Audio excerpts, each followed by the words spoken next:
All right, chat. All right. Discord's live. I gotta stay fly.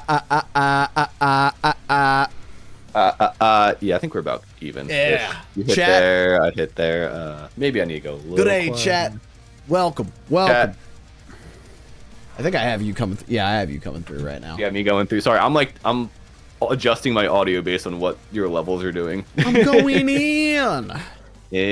Just let me know what you need me to do, and I'll make it happen. He's here. He's here. Here, he's present. Yeah, chat. We were waiting. Hello. Nick like just got home, so I was gonna stall for a little bit and have y'all help me put more bands on this this wheel here for Kyle. You also missed me playing ball pit, Nick. Yeah, you did miss the ball Yeah, you missed the pit. pit. Dude, I What didn't a realize game. it was ball X pit. That's crazy. Yeah. That's hard. Paul, I will say I took some bands off of my wheel. Oh, did you? Well, I was thinking about it, and I was like, you know what? Like, some of these bands, and I wanted to talk to you about this, because I was like, some of these bands, I like a couple of their albums, but I was like, I don't know if I want to, like, make you listen, and maybe even make me listen to all, like, 10 of their albums, if I'm only really, like, excited about 3. That So I is took this, fair. like, good- However, I think we have a compromise on this, because I have Pink Floyd on mine. Yeah. And that would be a literal torture chamber. I think we can just make our own rules, and like for Pink Floyd, it would probably just be that stretch of like, what is it? Like The Wall through Dark How many Side of the albums do they Moon. have? Do they really have that many? They have so many. They've been a band for like 60 years. They've got a billion albums. Like, what, 150 years old? Pretty much. Wait, why do I have an away mic on? What is this? Oh, Away mic. I turned on my mic. Yeah, like I would want to do. Can I sort by like popular? Just What I was albums. gonna say to you is, if we ever wanted to break from just doing like an entire art, because I still have a couple artists on here that have like 8, 9, 10 albums, but I was gonna say if we ever wanted to just like break from doing an entire artist, we could always just do like a couple podcasts here and there where it's like I pick 2 albums, you pick 2 albums, And we just and listen then to we all can just that. like talk. Yeah, just like talk about them and be like, we could rank them just like between each other. But Gotcha. just if there's like, oh yeah, I just really like this album and don't know much else about the band and I don't want to make you listen to, because like mainly for bands like Shoo Shoo or Lightning Bolt, where it's like there's like one or a couple albums that like I'm really into, but I feel like you'd come over and shoot me with a gun if I made you listen to all of Shoo Shoo's discography. Might. Like, Just might. Yeah. Nick, we do have a tier list. It's like a. Here, I'm just gonna send just you use the. Popsters. Yeah, it's called Yeah. Popsters. I feel like this is a really stupid idea, but you should have to go through the entirety of Gucci Mane's discography, No. but not rank it by quality of music, We're not just gonna- by we're gonna rank the it by album craziness of the cover. album Yeah. cover. Yeah. Okay, that could be a funny one. Like a April Fool's episode, Kyle. We're gonna rank Gucci Mane's discography, but just by album cover. Just by the album cover. Barack Obama. There's some good ones in there. All right, let's see if I can put you on my stream. But yeah, we Nope, got almost there. Yeah, we're just using Topsters. If you go into options, you can make it a width 1, height 9, and that should be good. I mean, Yeah, all like those I'm album looking at my covers, list though, and I'm right? like, I did just add Lil Wayne, but do I actually want to listen to every Lil Wayne album? I feel like that's a recipe for me to be really upset. It's gonna be like a stretch where you're just breaking shit in your house and then Yeah. just disappointed for the rest of it. Same with like Devil Wears Prada. Do I really want to listen to all their albums? I don't know about that one, Chief. Yeah. That's why I'm thinking we do just maybe kind of I mean, it's like every couple months we could always just do like a, hey, here's some albums that we both really like that we want to listen to separately kind of thing. yeah, something like that. Listen, it's Minimize you, or is that gonna like explode the? That's gonna explode the thing. I don't know. Let's put you back. All right, you're back. Trying to remember how we did this like 3 days ago, I know, right? but I think I'm good. Beautiful. All right, I've got my desktop Bless set up you. going. Thank you. Are you I going need a live as board. well, Nick, or are you just gonna participate? I'm just gonna participate. I mean, I could go live. You could if you want. Let me get my thing set up first. Just can you flip over to what album images you have, just so I make sure I add the right. You don't gotta add anything Right on one. Topsters. Oh, you don't? Yeah, if you just type in August Burns Red, or if you just type in the album name individually, it will it just brings up a list, and that's why we started using this instead of fucking Tier Maker, because you don't have to go and like find all of the albums and shit. No shit. Like, all right, I'm gonna be a well, dickhead and use the deluxe cover for Leveler, but that's because that's the one that that's the album cover I grew up with on iTunes. So. Yes, sir. Yes, yeah, sir. Let me get my OBS popped up here. I'm gonna just turn my AC on, and I will be perfect. Also, chat, I'm so sorry. I don't have my book in Sonic's hands right now because it's upstairs in my bag from work, and I didn't feel like getting it. Which book? I'm reading I've been using this little Sonic guy to display whatever I'm currently reading. Currently reading 1984. Ooh, I was thinking about reading that. Yeah, I was like, you know, I've been getting back into reading. I was like, maybe I should read some of these like shit that was supposed to be required readings in high school. And but instead we read 13 Reasons Why. Yeah, instead we read 13 Reasons Why. Which, let me tell you, the book is certainly better than the series, but that ain't saying much. Yeah. Didn't that shit get like 4 seasons? I don't know how many. I know it got more than 1, and I kind of went, why? Yeah, getting more than 1 season is crazy when that first season wrapped up the entire book. Yeah, well, that was kind of the thing, is I felt like it, like the point, whether the book hit the mark or not with it, the point of the book was to understand that your actions have consequential effects on other people. And sorry, I opened Netflix and they're just speaking Korean at me at the moment. I was very distracted. I feel like it turned. I feel like the TV show kind of took it in like a look. Isn't it fun to be depressed, and isn't it cool to like kill yourself and then make everybody else feel bad about it? Let's make 4 seasons about it. And it is 4 seasons. Oh my god! What show is this? 13 Reasons Why. Oh yeah. Why the fuck are there 4 seasons of this? I think 13 Reasons Why, though, was the show that I realized that, like, internet backlash doesn't mean a goddamn thing. Because there were so many people so goddamn mad about that show, and, like, nothing came of it. Top watched on Netflix. Like, that was the show that really sealed the fact that, like, nothing fucking matters on Twitter at all. Well, also, that was a Netflix show, right? Yeah.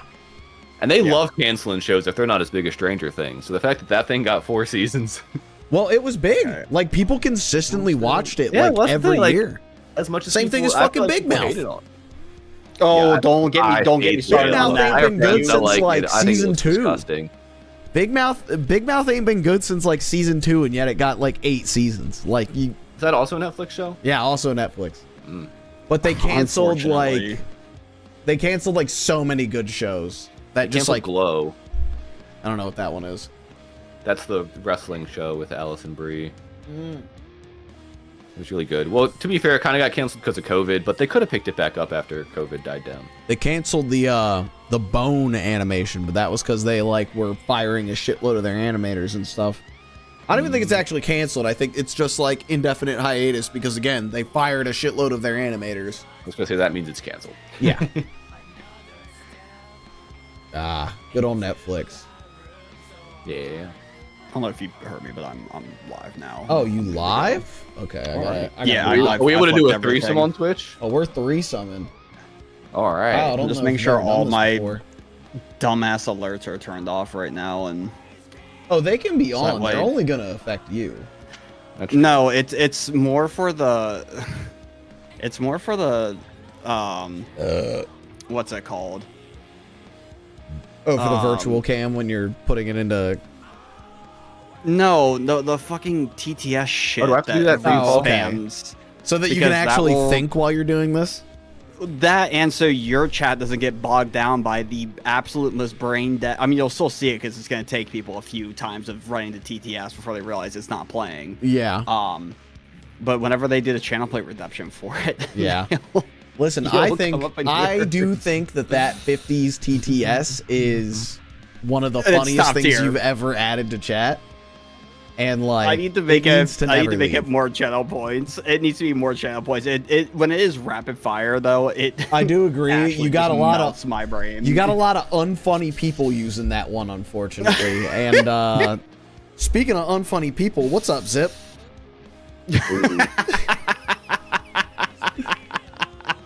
Don't you dare. I'm not getting rid of it. It just needs to be more expensive. So You guys like people my really my silly glasses I got? I love him, Harry Potter. me head ass. Oh fuck, I am Harry Potter, aren't I? You are a Harry Potter. I'm not gonna lie, I very much thought about like at some point I am gonna just go live in the Nanami cosplay. As you should. do it. At some Also, point. just so you know, at some point I might have to stand up in the middle of this and help Dee because I know she hurt her foot recently and she's out right now. So when she comes inside, I might have to help carry something in or something. I'm not sure. We'll see. Go capture another Latin American president, you chodes. We didn't do it. We didn't do that. Hate us because he ain't us. Yeah.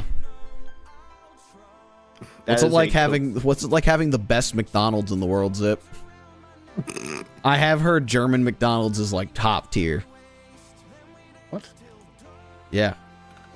I like Irish McDonald's because they have Guinness, at least at the airport. Ooh. That's good. And what if I'm gonna adjust something on my mic and probably fuck everything up for stream, and honestly, kind of like it better that way. Oh wait, I already did that. Easy. Easy. I haven't been to any fast food franchise in over 10 years. Good for you, honestly. Fucking I haven't been in a while. Probably since I started like working out and actually like looking at what I eat.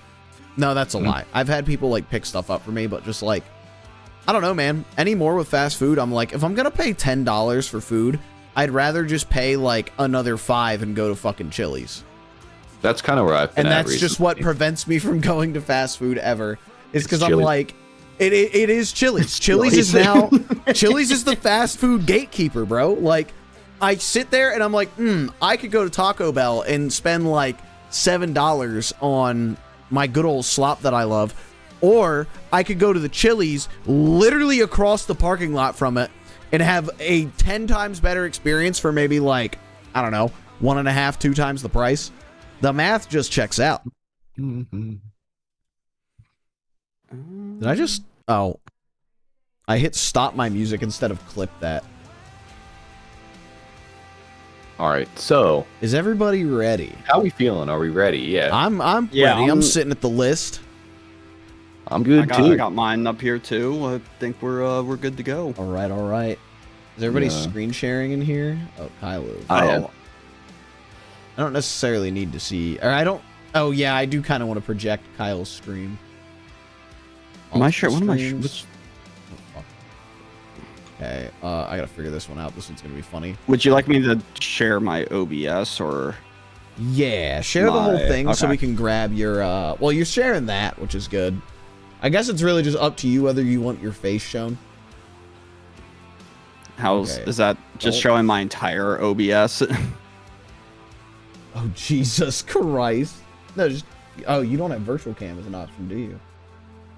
Let me see. It might just not be turned on. Hold up. Start virtual cam.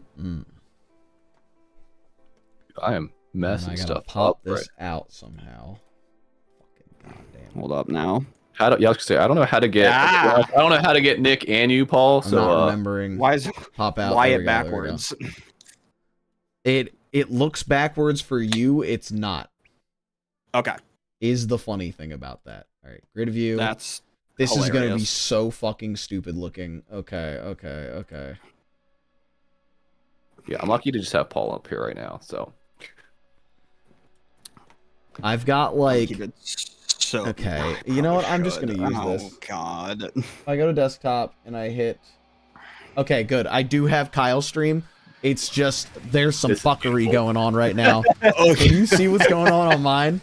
It is an So- actual like aneurysm Yep. inducing looking at. All right. We've got it. We've got Hold it. up, We've got it. I need to flip this over here real quick. So you both have each other up, like all three of us up on your streams right now, correct? I just have Paul. I can't figure out how to do more than that. I tried to move Paul, and then Paul got smaller on my stream, and I said, you know what? I'm about to make things worse right now. Oh boy! All right. I can pull up both of you. Did you pop the? Well, so my problem is that like it is a side-by-side view if I bring up both of you at once. I don't think I can pop both of you out, but it's quite all right. Yeah, exactly. And then Kyle, you're gonna want to hit like hide my own. There should be options for hide my own camera as well as Where? In Discord? Yeah, the little 3 dots, and there will be hide my own camera or show my own camera. Turn that off, and then hide non-video. Or yeah, turn off show non-video participants. There you go. Oh. There you go. Oh wait, that was Nick. That was Nick You're figuring gone that now. out. Oh no. You're gone now, Paul. I'm gone now. Yeah, I don't know. Why is it like this? I don't see you on. Oh wait, hold on. Is it because I'm just restreaming? Hold on, I'm gonna go back to my face cam. Is it because I'm just restreaming you back to yourself? Was it? Maybe. It might have been. Or maybe it messed up. Yeah, because this looks like me. This is me over there. All right, so where did you go? I'm here, I assure you. I think I have to just like reselect. Nope, that's not it. Nope, get rid of that. Get rid of that. I just put the Discord up. Sorry, guys. That's okay. You're not gonna find anything that crazy in there. Are you just doing 2 separate captures, Nick? Not letting me do. Yes. Look at this. It's. Oh wait, shit. Wait, this actually might work out because it's whoever's talking Oh, gets I priorities, see. so it's I'm going back stupid. and forth. Oh. Well, no, I'm so stupid. It's because I minimized it. I'm an idiot. Oh my god. I'm glad chat could be here to share in this lovely moment of what all's going on. Here, I'm just gonna go to mine. How did you change it to whoever's talking? Oh, this is good. This is good. This is prime right here. This is prime. All right. Yep. I like this. This is good. This is good. You guys, thank you for tuning in to the Not Very Radio podcast. My name is Kyle, and I'm here with. My name is Paul, and for the first time ever, we've got a special guest on here.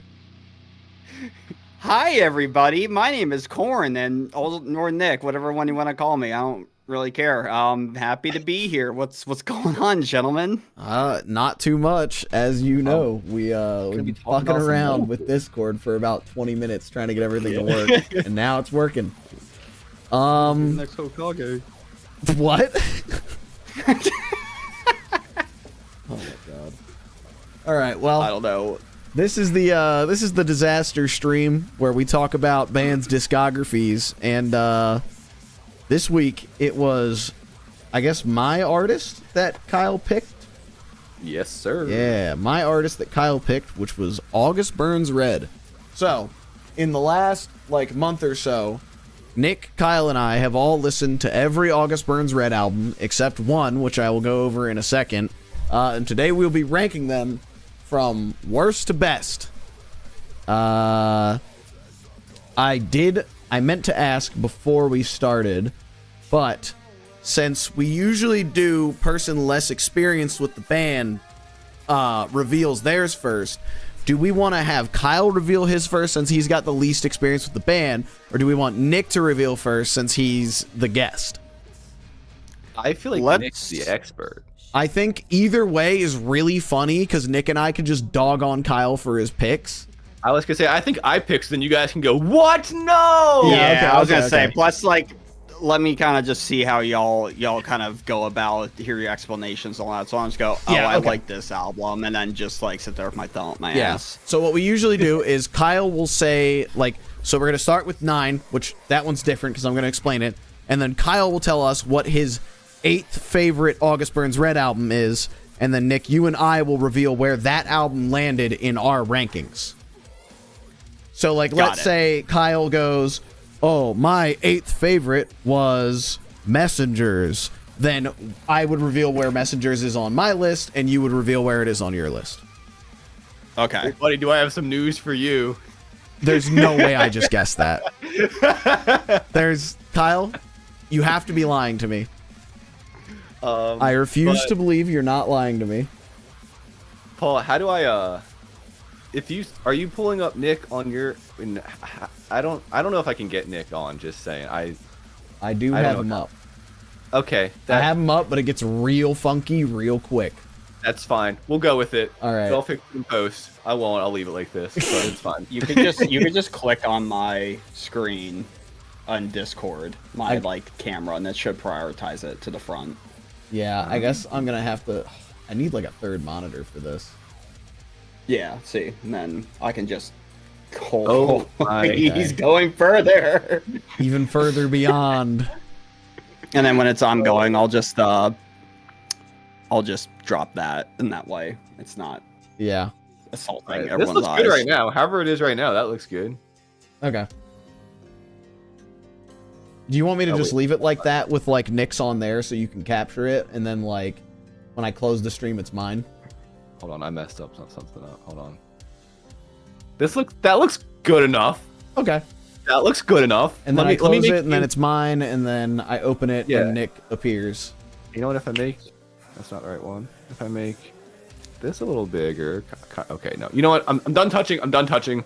All right. It's gonna look a little wonky. It's fine. All right. So to get this started, I'll explain our little caveat we've got going on here. Chat. There's a caveat to this ranking, as well as it's gonna make Kyle and I giant ass hypocrites. However, August Burns Red 100% used AI art for Death Below's album cover, so none of us even listened to it, and we're ranking it last by default off of that. Fuck AI. That's some bullshit. I'll put it at the bottom. The obvious caveat to this is it was very early into that, and they may not have known the ramifications, blah, blah, blah, blah, blah. I'm still not excusing it. It's some bum-ass behavior, and it was very, very disappointing at the time for me to see, long-time band I enjoyed do that. So, I still have never listened to this album. They packed it full of features. Cool. I'm sure, and as I said with Kyle a million times, I'm sure you can guess what this album sounds like. This is not exactly a band that changes the sound all that much. So, What do you mean? nah. It sounds like an August Burns Red album. That it does. As much as I love this band, I could tell you what this album sounds like. So, Yeah, I think without further ado, Kyle, what do you got? So first, let's see if this looks okay when I do this. Looks great. Looks great. If you can see it there, it's nice and small. All August Burns right. Red, Thrill Seeker. Thrill their Seeker. debut. Okay. Again, like you said, they all sound very similar, so it's hard to kind of distinguish which one I'm feeling. But for me, this one I think just sounded the less produced, probably out of all of them. So I was like, you know what? I think it doesn't do anything more than like some of the other ones do, and it also production wise or mixed wise doesn't sound better than any of them. So I put it there. That was kind of my thought process. That is fair. Nick, where do you have Thrill Seeker on your list here? See, it's hard because while I agree, obviously it's their first album. Yeah. I don't even think Jake Lars was the vocalist at the time for that album. Yeah. Yeah, Jake is not the vocalist for this album, and Dustin is not the bassist yet. They recorded this album, and I think picked Jake up a week after it came out. There's going to be a theme with my list, and it is definitely just I'm nostalgia baiting, and I'm big on because as we said, you heard an August Burns Red album, you've heard pretty much their entire discography. There's some bangers intermixed into it, but Thrill Seeker is one of the few that's pretty unique, but I feel like it kind of doesn't hold up at the same time. So it's not 8th, but it's let me see, it's 6 is where I had it. It's not the worst. It's not my bottom tier one. That's not 6. Oh, You have it in 7th, by the way. Yeah, okay. I know. Yeah. I'm totally thrown off because we already put one on the bottom tier, and now my number in my head is all screwed up. Anyways, it's unique, and I think it's fun for what it is. The production's pretty rough. When did that album even drop? That was like, dude, it was like 2005, maybe. I think. Let me see. Yeah, 2005. Yeah. Yeah. I mean, it is what it is, but I enjoy it. It's a fun listen every once in a while. Not my go-to, but I can get down with it. Very fair. Very fair. Kyle, if we were playing the game from the other night, I'd have to drink right now. Or you and I would have to. Because I also put Thrill Seeker at 8th. I was trying to pull up the list. Yeah. Oh, wait. Hold on. Not doing that game on a Monday, that's for sure. Fuck, no. That'd be crazy. Oh, my bottle. I thought I still had the bottle of Henny behind me, and I was just going to reach for it while saying that's crazy. Yeah, I kind of echo a lot of the same points of just it's their first album, kind of what did you expect? I think they were still trying to figure out their sound here a little bit, which I do think helps it in some ways of like, I was kind of pleasant. Like, I don't think I had ever listened to Thrill Seeker before this. I may have heard like Barbarian before, but I had never gone back further than Messengers. I think I knew that Jake Lurs and Dustin were not on this record, and I was like, well, it's not even like the band that I like have come to know and love, so I just never looked it up. Also, the time when I loved August Burns Red was when I was still buying CDs and buying songs on iTunes, so I was not going to spend money on this album. Fair too. I will say they did remaster it. They did. That is another thing, another point I need to make, chat, is that we have not been listening to any of the, well, I hope not, been listening to like the remasters or the re-recordings or anything. We're listening to like purely the original versions. Because, if I did listen to the remastered ones, some of my notes might change on some of these because they do sound better at least, but... Well, I will say too, though, like, I know we're talking about, like, the production isn't as good. It's not bad, though. Like, no, it's not bad at all. In terms of, like, all these albums, like, I don't think any of these sound bad. Like, that's why I'm like, well, why we didn't need... Like, yeah, it doesn't sound the best, but, like, I could put this on at the gym and have a good time listening, like, get energized up. You know, it wouldn't ruin my day or anything. I don't think it was necessary. Yeah, but I think, well, we also didn't listen to their like first EP ever, which does not sound good. Which I saw that on. I listened to it like a little bit. It's got like an elephant on the cover. It's from like 2003, and I was like, now that sounds like a first effort from a band. It's pretty rough. Yeah, it's pretty rough. But yeah, the big thing was it's very good for not having their lineup that they have had ever since this album. Like that lineup, I think, has been together for 20 years at this point. I said the last 3 tracks really impressed me. I don't remember the exact names of them. Yeah, Shot Below the Belt, Eve of the End, and Seventh Trumpet really impressed me. I was also shocked that they would put an 8-minute song on their first album ever. I like Speech Impediment a lot. And it was more varied than I expected. Kind of like what I was saying. Like, it felt like they were still trying to find their sound, and they had some more of that, like, like a more generic metalcore sound. Like, some of the songs had some of those, like, panic chord breakdowns and stuff you would have heard on, like, some of the more lesser-known metalcore at this time. Which is cool, but you also still hear a lot of, like, their DNA on this one. So, yeah, it's in last just because, like, I don't really see, like, none of the songs stood out enough that I would go back to those individual songs on here. Like, maybe Barbarian or Speech Impediment, but at the end of the day, like, it doesn't really have much staying power compared to the rest of the discography. That's fair. You know, going through my notes, and I have to ask a quick question here, because might change things a little bit, and I might just be really stupid. We have 9 albums, and them having like 18 different like re-recordings of albums. Oh my god, is incredibly annoying. Are we including the Christmas album in this whole list, or is that its own thing by itself? That's why. Okay, that's a separate thing. Okay, so I wasn't sure if that was the case, so that was also my numbers getting confused. So that being in there, that would move Thrill Seeker to 7th for me.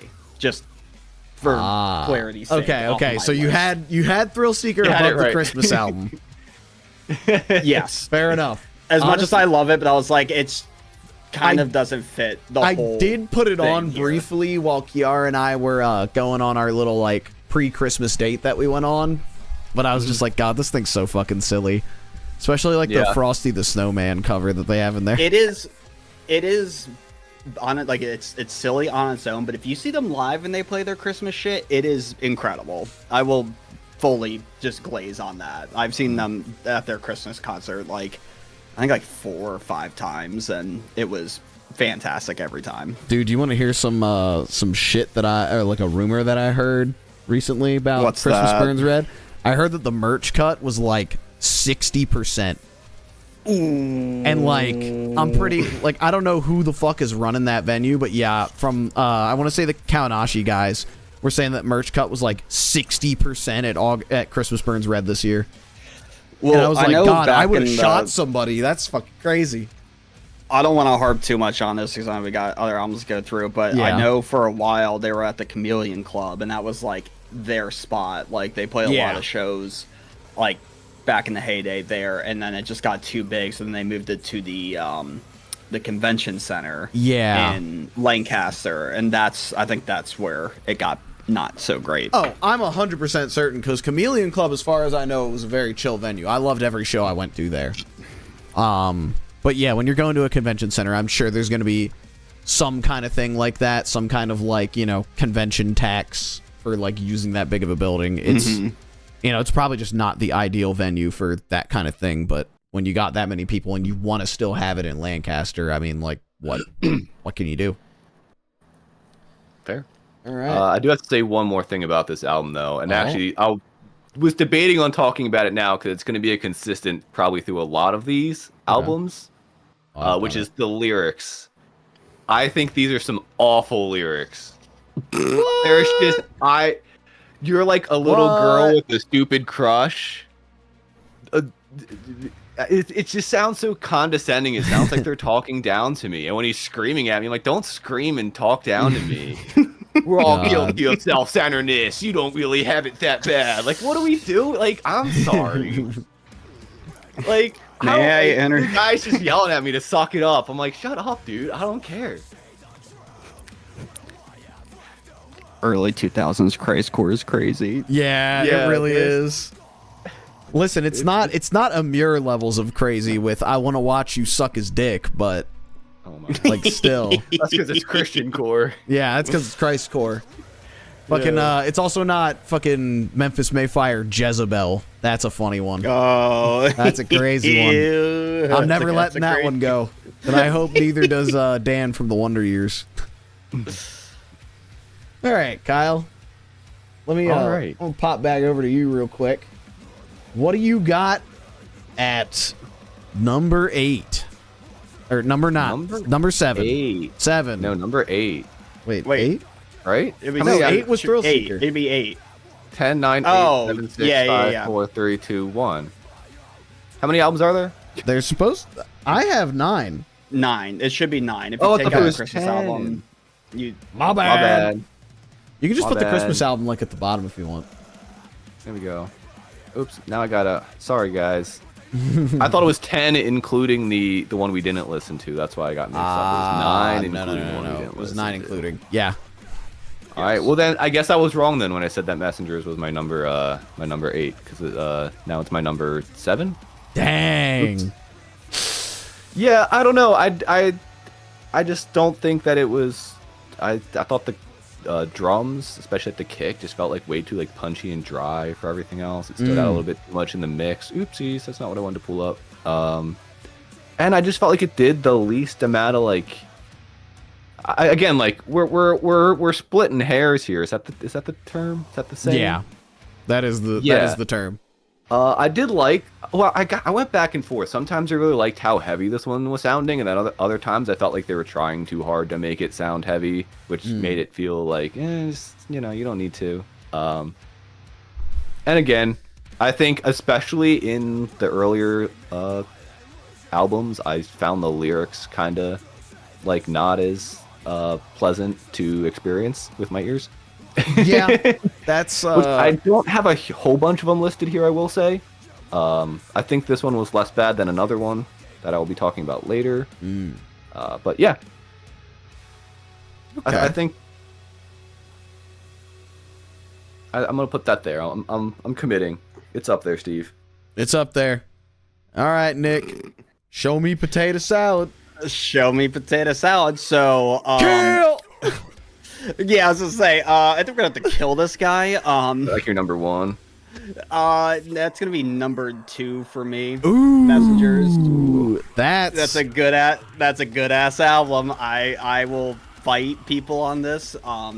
My argument on this one is, in particular, just one song, Backburner. I don't really need to say a whole lot more than that. But no, this is it. It sucks. It's like I'm trying to be like unbiased about just like quality of like, you know, the actual production of it, is the lyrics, the sound, all that stuff. But like this album's also like one of the first like heavier albums I ever listened to growing up. I think it was Backburner, Composure, and Blinding Light, where I was also an iTunes kid. I remember specifically buying those 3 songs because I was dumb and didn't just buy albums. I just bought individual songs and didn't realize that I would save more money and get we more all out of did it, my brother. music We all if I did it. just.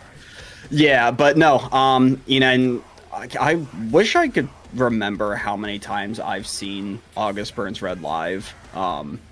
It's an abhorrent amount of times. And with all that being said, like the performance live of Backburner was always great. Same with Composure. I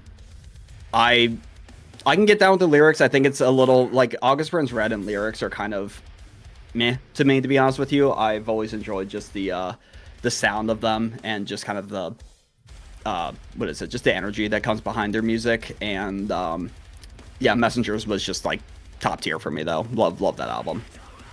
That is fair. Well, I'm gonna kind of disappoint both of you. Funny enough. Ooh. How do you do that? Put it right in the middle? I do have Messengers kind of right in the middle. I've got it at number 4 actually. I'm getting my gun. I mean, kind of like Nick said, I cannot deny what this album like meant to like 11-year-old Paul in like whenever the hell. Like I bought this album at gonna name drop it, Nick, good old Creation Festival. Oh shit, you went to Creation? Oh, I went to Creation Wait, Kyle, you probably know what that is too. We're all former church kids. I never heard of it, but I think like years ago we did a podcast where you talked about like the Christian core to metalcore pipeline or something like that. Yeah. And I, I like definitely talked to it on there. Yeah, like, I think you heard we did that. you heard what happened to the guy who like ran that thing, right? What's he, a pedophile? Yep. Yeah, imagine my shock. Fork found in the Yeah. kitchen? Like, Water's wet? yeah, fucking Jerry Seinfeld's in Tel Aviv again? All right, you might want to cut that one, Kyle. We'll see. Lest the great state of Israel nuke your house. They don't know where I live. They can't find Oh, me. I got Actually, there's no children in your house, so you might be safe. Ooh. Yeah, okay, we're Kyle. Now the bit's getting cut. Now I'm getting bombed for sure. Messengers is number 4 translation. Okay, All glory no, to the we're not great- doing Yep. that one. We're not doing that one. So, anyways, All right, so- much like we're Nick- back. Yeah, we're back. We're back after some. We had some interference After some there. Paul moments. Yeah. Anyways, Messengers. Much like Nick, I have a lot of nostalgia for this album. I did catch it on the 10-year tour, I think it was. And that shit was crazy. I got punched in the face during In Heart's Wake and then spent the rest of the show up in the balcony because I was like, I'm not letting that shit happen again. That wasn't very Christian of that mosh pit. Well, In Heart's Wake is not a Christian band. They're in fact like eco-terrorists, and I love them. Oh. That's a bit of an exaggeration, but yeah, I love Messenger, and I expected this one to be like, it's close enough to where I thought, but I would have put this one at like 3 before re-listening and re-ranking them. It's great. I do think that the opening, like as much as I love some of the opening tracks, I think they just like, I think the album doesn't really get started until Composure. I think from Composure onward, this album is real good. but like fucking I love Truth of a Liar. That song is riff salad. I feel like most of these ones just felt like just random riffs put together without a lot of like transitional pieces. And then for some reason on Composure, they get their shit together and start writing competent songs. I don't know what it is. That was kind of what I felt on this one. It sounds way worse than I remember production-wise. That snare sounds horrible. That snare sounds so bad.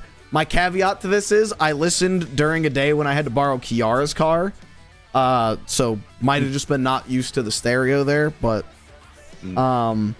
overall my thing was I was just like, originally I gave myself number rankings for each of these to try and help me remember how I felt. I said it was a 7 out of 10. I said it's definitely better than Thrill Seeker, but there's still like some sloppiness to this one that kind of kept it below some of the like the upper 3. But obviously like it's at 4 for a nostalgia pick, 100%. Like I certainly, if I split hairs over it, probably would have thought like one of the other albums below it was better, maybe, but I don't know. This one has some really great tracks, and like I do think it does deserve to be there. Yeah, and again, it's hard to kind of pick between all of them because they are kind of similar. And like I think I only listened to these outside of maybe a couple of the albums. I probably only once. And Yeah. I just, as I said before, and put all of their basically discography into one playlist and just hit shuffle. So I could then like listen to a song and be like, that's what that album sounds like. And then after that, be like, that's what that one sounds like. So I could kind of get like next to next comparison and then also try to change some of my thought processes. Yeah, that's fair. I might have to start doing that for like the ones going forward, Kyle. Yeah. That's a really good idea. The smaller ones, like if we're doing like a 4 or 5 album band, like I'll listen to that. But this was like 8 of them. I was like, and I was running low on time. I was like, I'm gonna do this. Yeah, that's fair. Yeah, when we're doing an 8 album listen, it's a little harder to kind of like hone in on them, you know? Yeah. But all right, I think we've cleared up messengers pretty well. Kyle, give us your next one. I'm kind of doing a bit of a last minute swap out here. Oh, man. Because of some of the conversation we've had so far. Oh, and that is, sorry, I didn't switch yet. I'm going to, I can't even read that. What does it say? Hold on. Found in faraway places. No. I think this is the one that I have the least amount. Like, this is, I think, the one I have the least notes on. I said, I don't know if it's just because this was one of the few ones that I I think I listened to whichever album came before this, and then listened to this one immediately after, so I think my thought process was just, this is the same thing. Except in Identity, there was a guitar noodling part that reminded me of like the Power Rangers guitar noodle, and it's like, you know what I mean? In the Power Rangers song, when they're go-go Power Rangering. But outside of that, yeah, this one, I had like hardly anything to say about this one. Interesting. Yeah. Nick, again, I don't know if it's just because I did a follow-up, but I didn't think... Paul, I don't think you're gonna agree with me on it. I'm going to you now, Nick. Going to Nick live on the scene. Where do you Is Nick gonna agree with me? Am I based? We are no, not based at all. You're out of you are out of your fucking mind. He's still mad about messengers, by the way. I'm kind of pissed off about messengers. We're trying to music max right now, but we can't seem to get along. Yeah. Average. Nick, where do you got Found in Faraway Places? I have it at number 4, and hear me out. I can understand that. It is like, in terms of like production, like this is where like there's actual sound and just like studio quality is like starts to get to like where I think it's at its best. And it's got a lot of really fun songs. Obviously, like Ghosts is a great song. Got you know, they are From Day to Remember in there.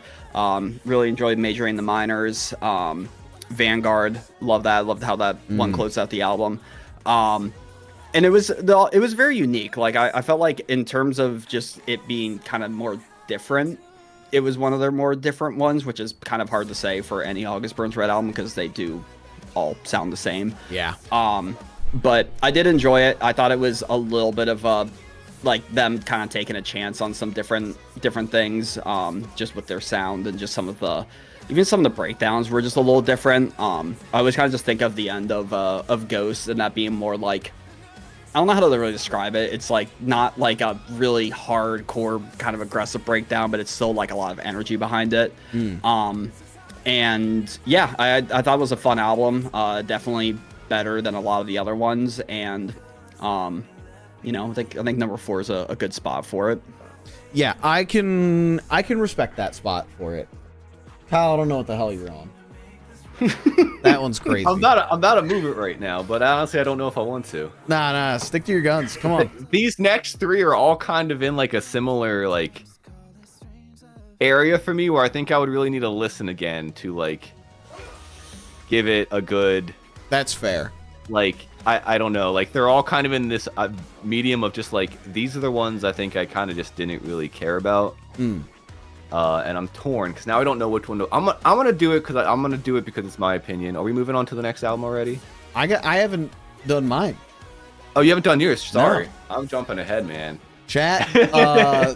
These two are smoking dicks. This one's number 1 for me. Whoa. Yeah, 100%. 100%. Really? My biggest argument in favor of this one is I love all of the different sounds that they bring into this one, and none of them sound bad.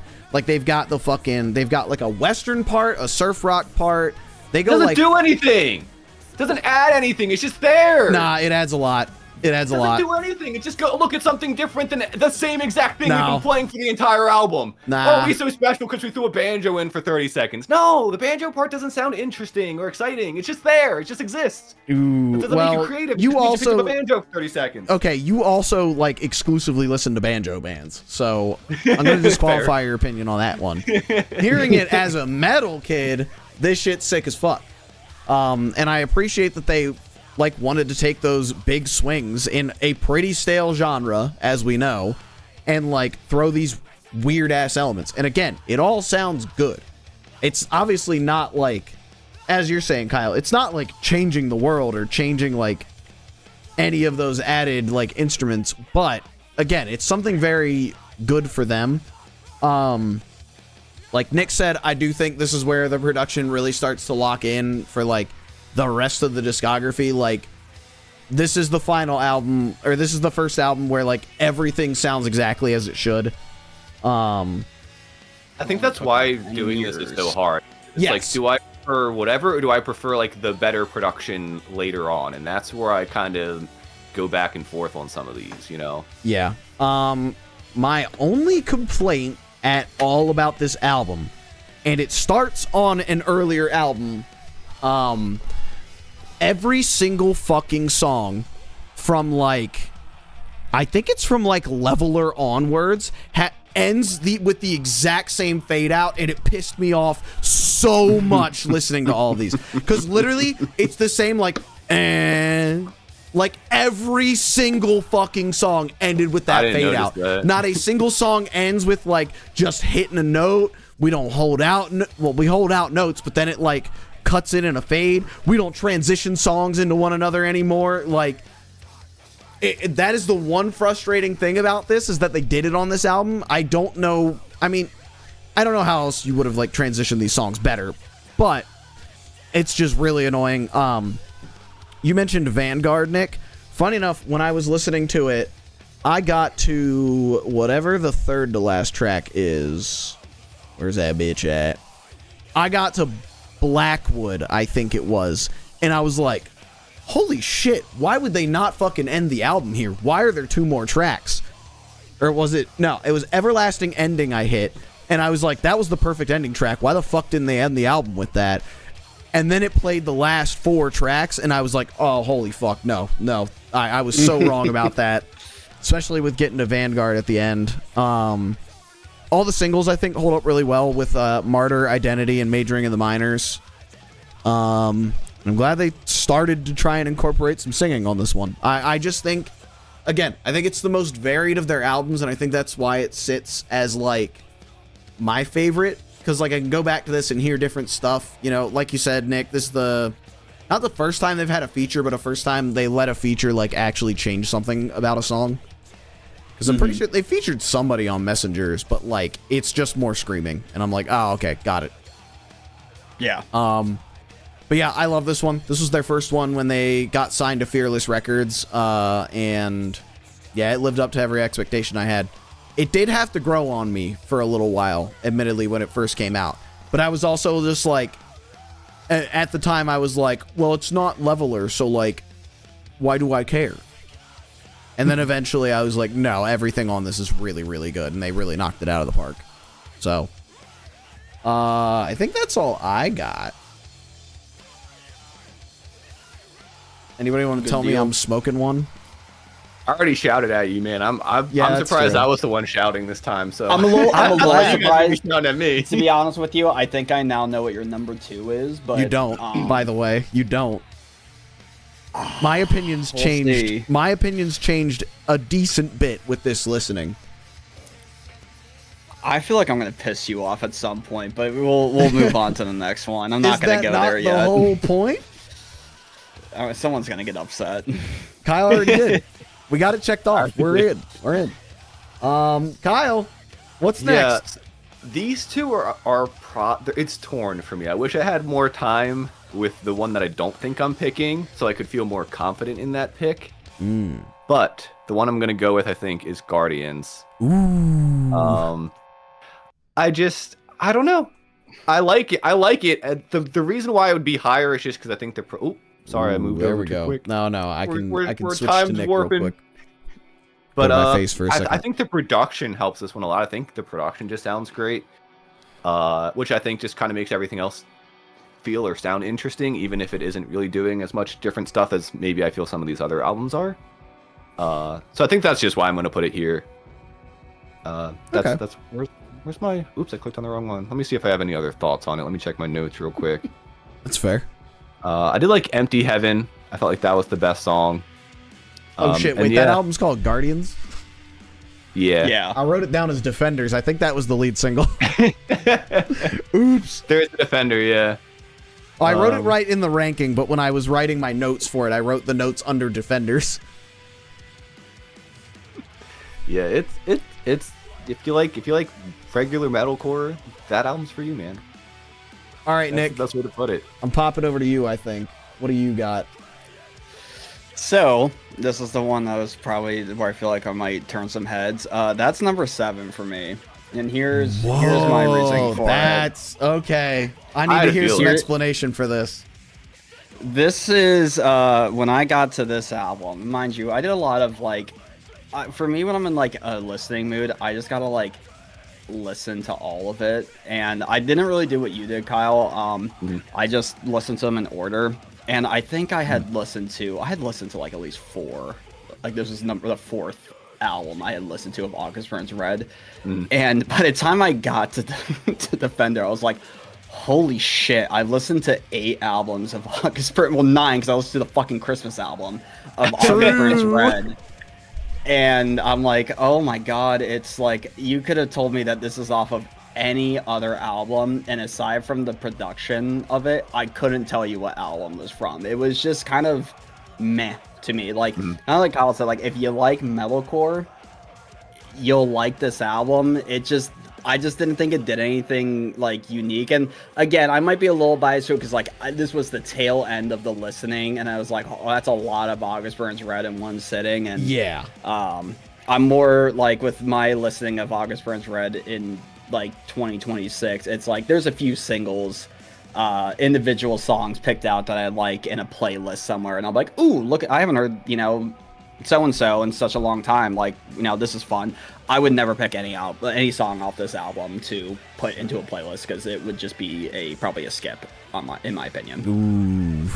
Ooh. I can't do. I think the main thing that makes it so high for me is just the fact that I think the production sounds nice, because I do think it's and I think it's worse because it's one of their more recent albums, and I feel like it's one of their less creative, and maybe I should have put it even lower for that, because like at least like with Messengers, like that's their second album, it's like, of course they're not going to break away from their sound as much, so like you're kind of convincing me that maybe it should be lower, To say Messengers definitely like is where that's the sound, like they find the sound on Messengers and then just continue to like either do the exact same goddamn thing or try to expand on that sound a little bit, but never too much. Fellas, I got Guardians at number 3 actually. Really? Yeah. Dang. Nick, I will say, so this, your exact thing. Oh wait, I didn't click over to my screen. Hold on. Ah. Nick, what you were talking about was exactly why I like limited myself in listening to these albums. I would not listen to more than one a day. And it took me 2 months to get through all the albums. Yeah, I don't blame you. Yeah. I think I did it in a weekend.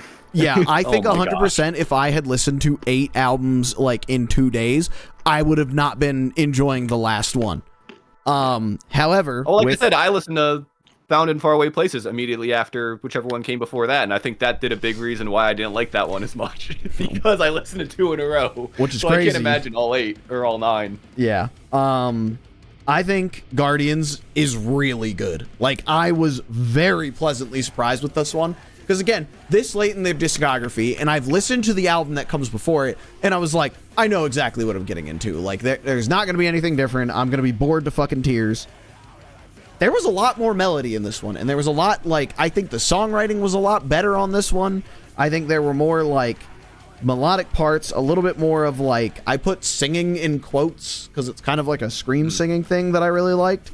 I said the opening run was insane from Narrative to Lighthouse. The songs were, like, varied, but all still felt the same. Like, it doesn't, Yeah, it did. It feels the same. Yeah, it feels, but it feels like it has, like, a consistency to it that, like, Found in Faraway Places wouldn't have. Like, Found in Faraway Places feels like all the stops on your journey, whereas this feels like a little more cohesive and collected, which could be to its detriment.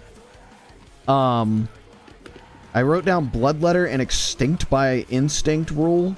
So apparently I like those tracks a lot. And then I bitched about the fucking fade outs again, as well as the fact that there's no skits, no connections. But again, every single song has the same fade out.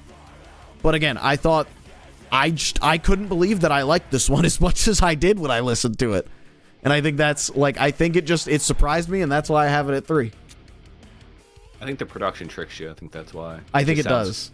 Decent. Although I did say in one of the notes I didn't like the first song's production that much, but maybe I just had to get used to it from like some of the other stuff. I don't know. It's possible. I definitely thought this was the best sounding out of them. Yeah.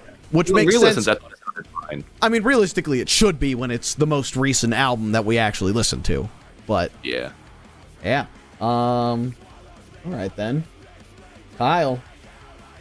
All right. So this next album is tough. Originally, it was going to be a lot lower, but as I kind of re-listened, I kind of said, you know what? I think the reason why it was going to be like bottom tier originally for me, was just because. Oops. Hold on. I'm trying. There we go. Is just because of the lyrics, and because this one I was at a car dealership waiting for my car to get worked on, so I literally just sat there, headphones on, staring at the lyrics, and the lyrics just got me so wound up and annoyed and bothered, and that's Constellations, man. They ruined this whole album for me. Like, again, if it wasn't for the fact that I probably like put all the songs on shuffle and re-listened and wasn't paying attention to the lyrics, it probably would have been like by Thrill Seeker. Like, damn. I did not have a good time. Like, I'm looking through my notes now to see if I have anything. About, is it the? This is the one that has the "You might think you're everything to everyone" lyric on it, or was that Leveler? I'm not sure. I don't know. The lyrics are pretty bad, like throughout the discography, if I'm being honest. Yeah. But as Nick said, we don't really listen to this band for the lyrics. Open your closed mind and close your open mouth. I don't know. I don't know. Kind of hard. Kind of hard. Kind of hard for 2009. Not gonna lie. I write such terrible notes because like I make jokes to myself, but I don't give myself the context of why. I love that. I just have this note in here under Indonesia that just says my favorite Bible story is when David dies in a plane crash. Huh? Wait, what's happening? And I have no idea what that means. I have no idea what that means. I love that. Oh my god. Yeah, I think there was a lot of like shut your mouth and listen kind of lyric. Because I was like, Yeah. bro just hates hearing other people speak. Yeah, I said they should just be an instrumental band. This is a song dissing rationalists for not believing in God or something under the song Rationalists. Because it seemed, by what the lyric sounded like, it was like, you don't believe in God because you're using rationality to think that it doesn't make sense for him to exist? What are you, stupid? And I was like, what, you're not gonna like do a counter argument? You're just gonna shout at him for it? Good old Christ core, baby. Yeah. I will say, they did say we're bruised up and burnt out, and I'll give an amen to that one. But yeah, no, I paid way too much attention to the lyrics, and it ruined this album so much for me when I first listened. That is definitely fair. Mr. Nick, can I just make a guess that it's number one? I had a feeling it's going to be. Let's say, yeah, how does it feel to be wrong? It's okay. We all make I shouldn't bad have looked at the decisions. lyrics, man. I should. Yeah, that was You that got one's that. on you, bro. I was And trying to to do your- my to due your- diligence.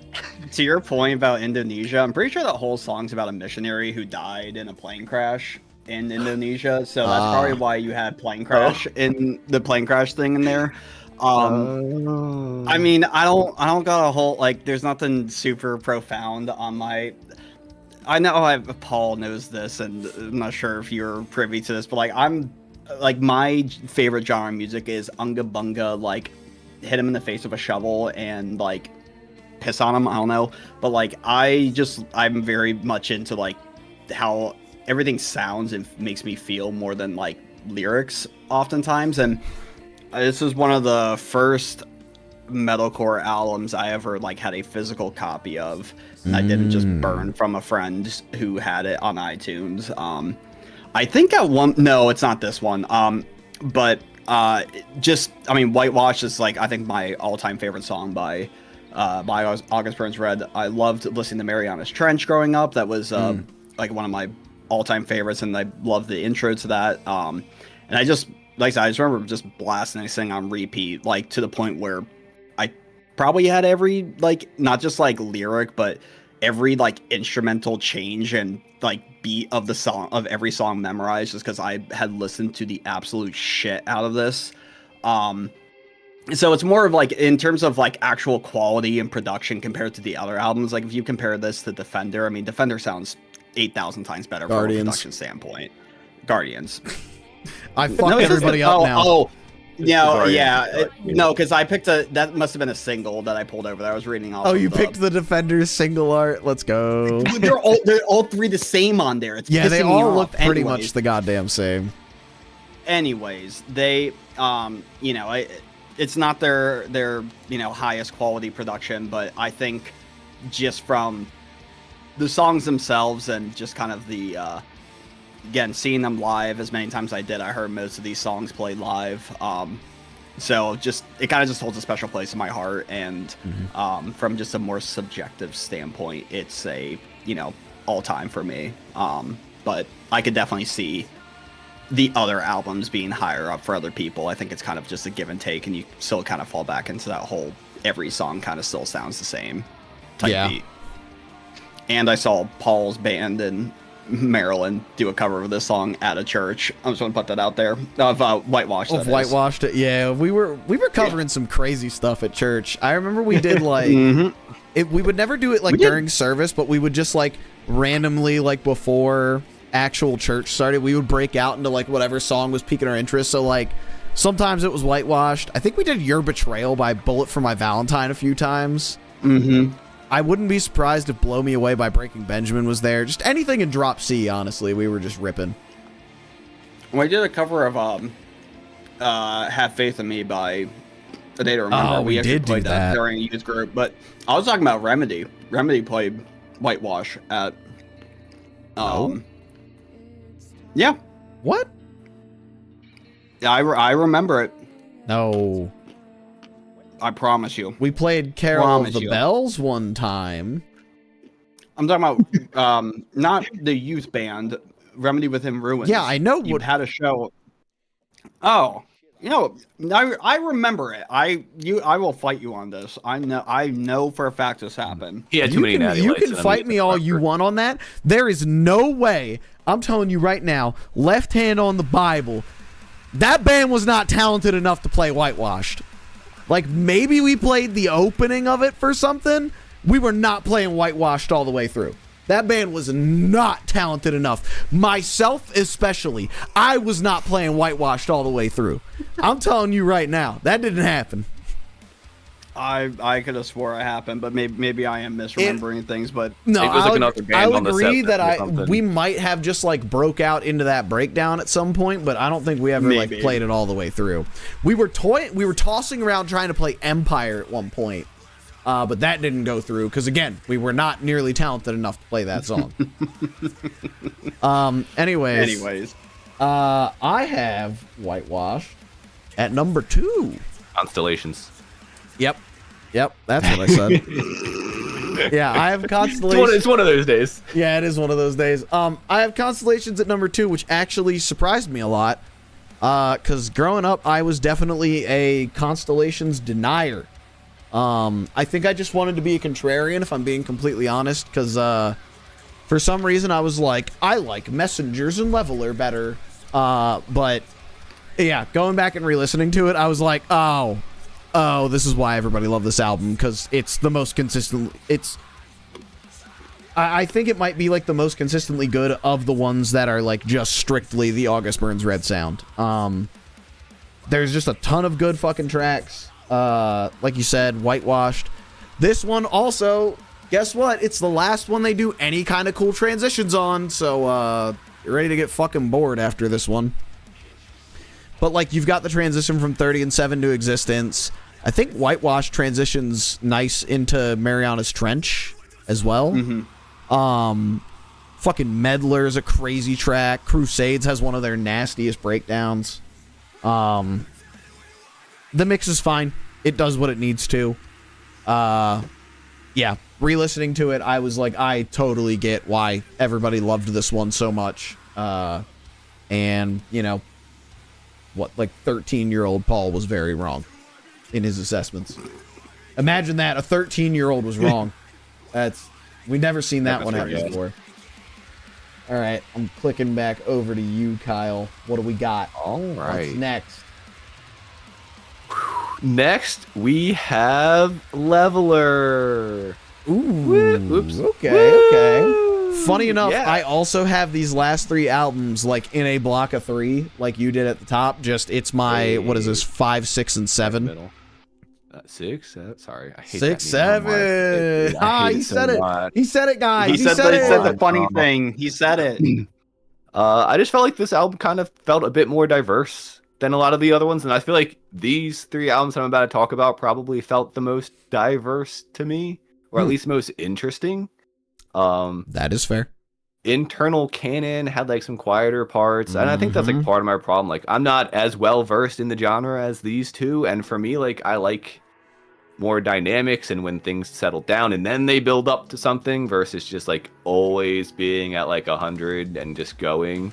And I think as when we get to like this point in the discog, I think Sultan Light said pummel the darkness with light, which is a very Sonic the Hedgehog type lyric. Hell yeah. That was one of the notes. That's so real. But yeah, I think this one did this one come immediately after Constellations? Yes, it did. Yes, and this was after Constellations. I went, I'm not looking at the lyrics anymore. I looked a Smart tiny man. bit, but I was not nearly paying as much attention. I do Which, think granted, that- it's because I was also doing stuff while listening to these ones. In Constellation, I was literally just sitting there staring at the lyrics the whole time. I do think this is the one that has the you might think you're everything to everyone. Oh, this one's got in the song Leveler, it's got there's like a lyric that's basically just like, if my father didn't teach me forgiveness, I'd be eating you like a lion right now. And I'm like, what a stupid freaking line. Hey you two, you know I could totally beat you up right now if I wasn't just such a nice guy. If I wasn't like such a pacifist, I could totally take you guys. Like, what a stupid thing to say. These Hell lyrics, yeah, we love cannibalism. yeah, like I don't know, man. I think the guy's lyrics are bad and passable at best. Yeah. And also, I haven't talked about it yet, but I'm not really a fan of the vocalist at all. I don't know if he's the one writing the lyrics, but if he is, they're not great, and I think his vocals are pretty one note. I don't think, outside of a couple moments, I don't think he does anything really interesting with his vocals. And when it does, it's like 5 songs out of the whole discography, maybe. I And will you're like, say, all right. Kyle, any vocals that you're hearing that are not the same thing that Jake Lurs is doing the whole time, probably their bassist Dustin Davidson doing them, because he's a pretty good vocalist. He's got a I think he's got like a pop punk project that put out like an EP or something ages ago, but he's a pretty comparable vocalist. He just he plays bass. Yeah, it's one of those things where I just kind of can't help. And again, I don't know all the different micro and subgenres of all the different metals and whatnot, but I guess I'll bring it up now. Is a good time as any. But let's gas up Paul real quick and talk about No Business. Because like when he's screaming, right? Which one is it? Where like I should have trusted my gut, but you made me so nauseous. Oh, that's the Tattletale. Yeah, the way the instrumentation goes with the rhythm of which you're saying the words to emphasize certain words and syllables is very nice to hear. And this is just musical noodling a lot with him just screaming over top, and that is a lot less interesting for me to take it. It'd be one thing if it was during certain sections, and then there was other sections where they kind of lock in, but it doesn't in majority of these songs, just not even this album, the whole discography. Yeah. It is just him screaming over top of metal instrumentation. And I'm like, why can't we get some of that No Business galore in here right now? I'm listening to all these albums like I'd rather be listening to No Business right now. All right, so all I heard was that No Business is better than August Burns Red, and I'm taking that one to the grave. Yeah, Kyle, if we ever get to Periphery, you're gonna have that same exact feeling on their first album. That was because that was written as an instrumental album, and then their vocalist just had to I thought they were only instrumentals. Nope. There's a vocalist, and he's real good. But that first album was supposed to just be an instrumental album, and then they added vocals to it later. So Nick, where do you got Leveler at? So, all right. I had this one like tied. And honestly, I think I do need to make a slight adjustment. I've been racking my head on this. So, I believe Found in Faraway Places is dropping down one. Damn. Leveler's going at number 4. Okay. It's kind of a similar beat to Constellations. This was another one I listened to a lot growing up. I think it's one of the only signed albums I still have in my possession is this album, and I might real quick go try to find it because I think I know where it is just to pull it out and flex, which is not too much of a flex because it's August Burns Red, but either way, it's another one of I think it's the only other August Burns Red album I actually had a physical copy of. Listened to shit out of it growing up. I really like Empire. I think Empire is one of my favorite songs. I think there's other songs on that album that just kind of are meh to me, and that's kind of why it is a little bit lower. But Empire, Poor Millionaire were like songs I just always had on repeat. It's just a fun album to me. Same, I feel like a broken record on a lot of these, but it's one where I heard a lot of those songs live. Performances were always great live. And yeah, it's just kind of I think it's a little bit more of middle of the road for me, but like high tier middle of the road. Gotcha. Fair. All right. I'm pretty similar to you on this one, Nick. I actually have Leveler, and I'm using the Car Crash one because that was the one I had on iTunes back in the day. Yeah, that's the one I have too. Yeah. I put Leveler at number 5. I do this probably. I pretty much always swore that this one was my favorite. Re-listening to it, man, I just did not find as much to love about it. Obviously, there's Empire and Internal Canon right off the bat. I do think those are probably my 2 favorite songs by them still. But I think after I got out of those 2 songs, I was just like, wow, this album does not have a lot going for it past those 2 songs. Like I always remembered liking Salt and Light a lot, but even that one I just like, I don't know. Pummel darkness with the light. I Sonic know. the Hedgehog. I know. I, much like you, Kyle, was very glad that they started adding some of those cleaner parts like are in Internal Canon. I think Internal Canon might be the best they have done that. And I think that's still why it's probably my favorite song by them of all time. But yeah, man, like, I also said that I felt like the production was almost like too clean for what the instrumentation's doing. Like, they're not doing a whole lot that's all that complicated, and it almost felt like, you know, you've got this very pristine sounding metal record, but it's still at the end of the day is just guitar, bass, and drums for the entire thing. Like, there's no other like elements that you're trying to weave in there to like expand the sound or anything. Like, it might even just almost sound better a little more raw. But hey, the drums at least sound better than fucking Messenger's drums. I can agree to that one. Yeah, that's fair.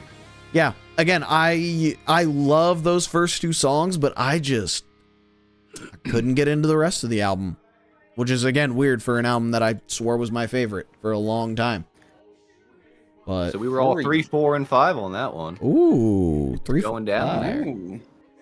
All right. Mind if I run and use the bathroom real quick before we button up these last 2? I Right ahead. guess. Go piss, girl. Actually, if he's doing that, I I'm going to will. grab my water jug because I left it upstairs and I've been talking. All right. That's All right, fine. quick break, chat. I'll chit chat. What's up, you guys? It's your resident not metalcore listener here.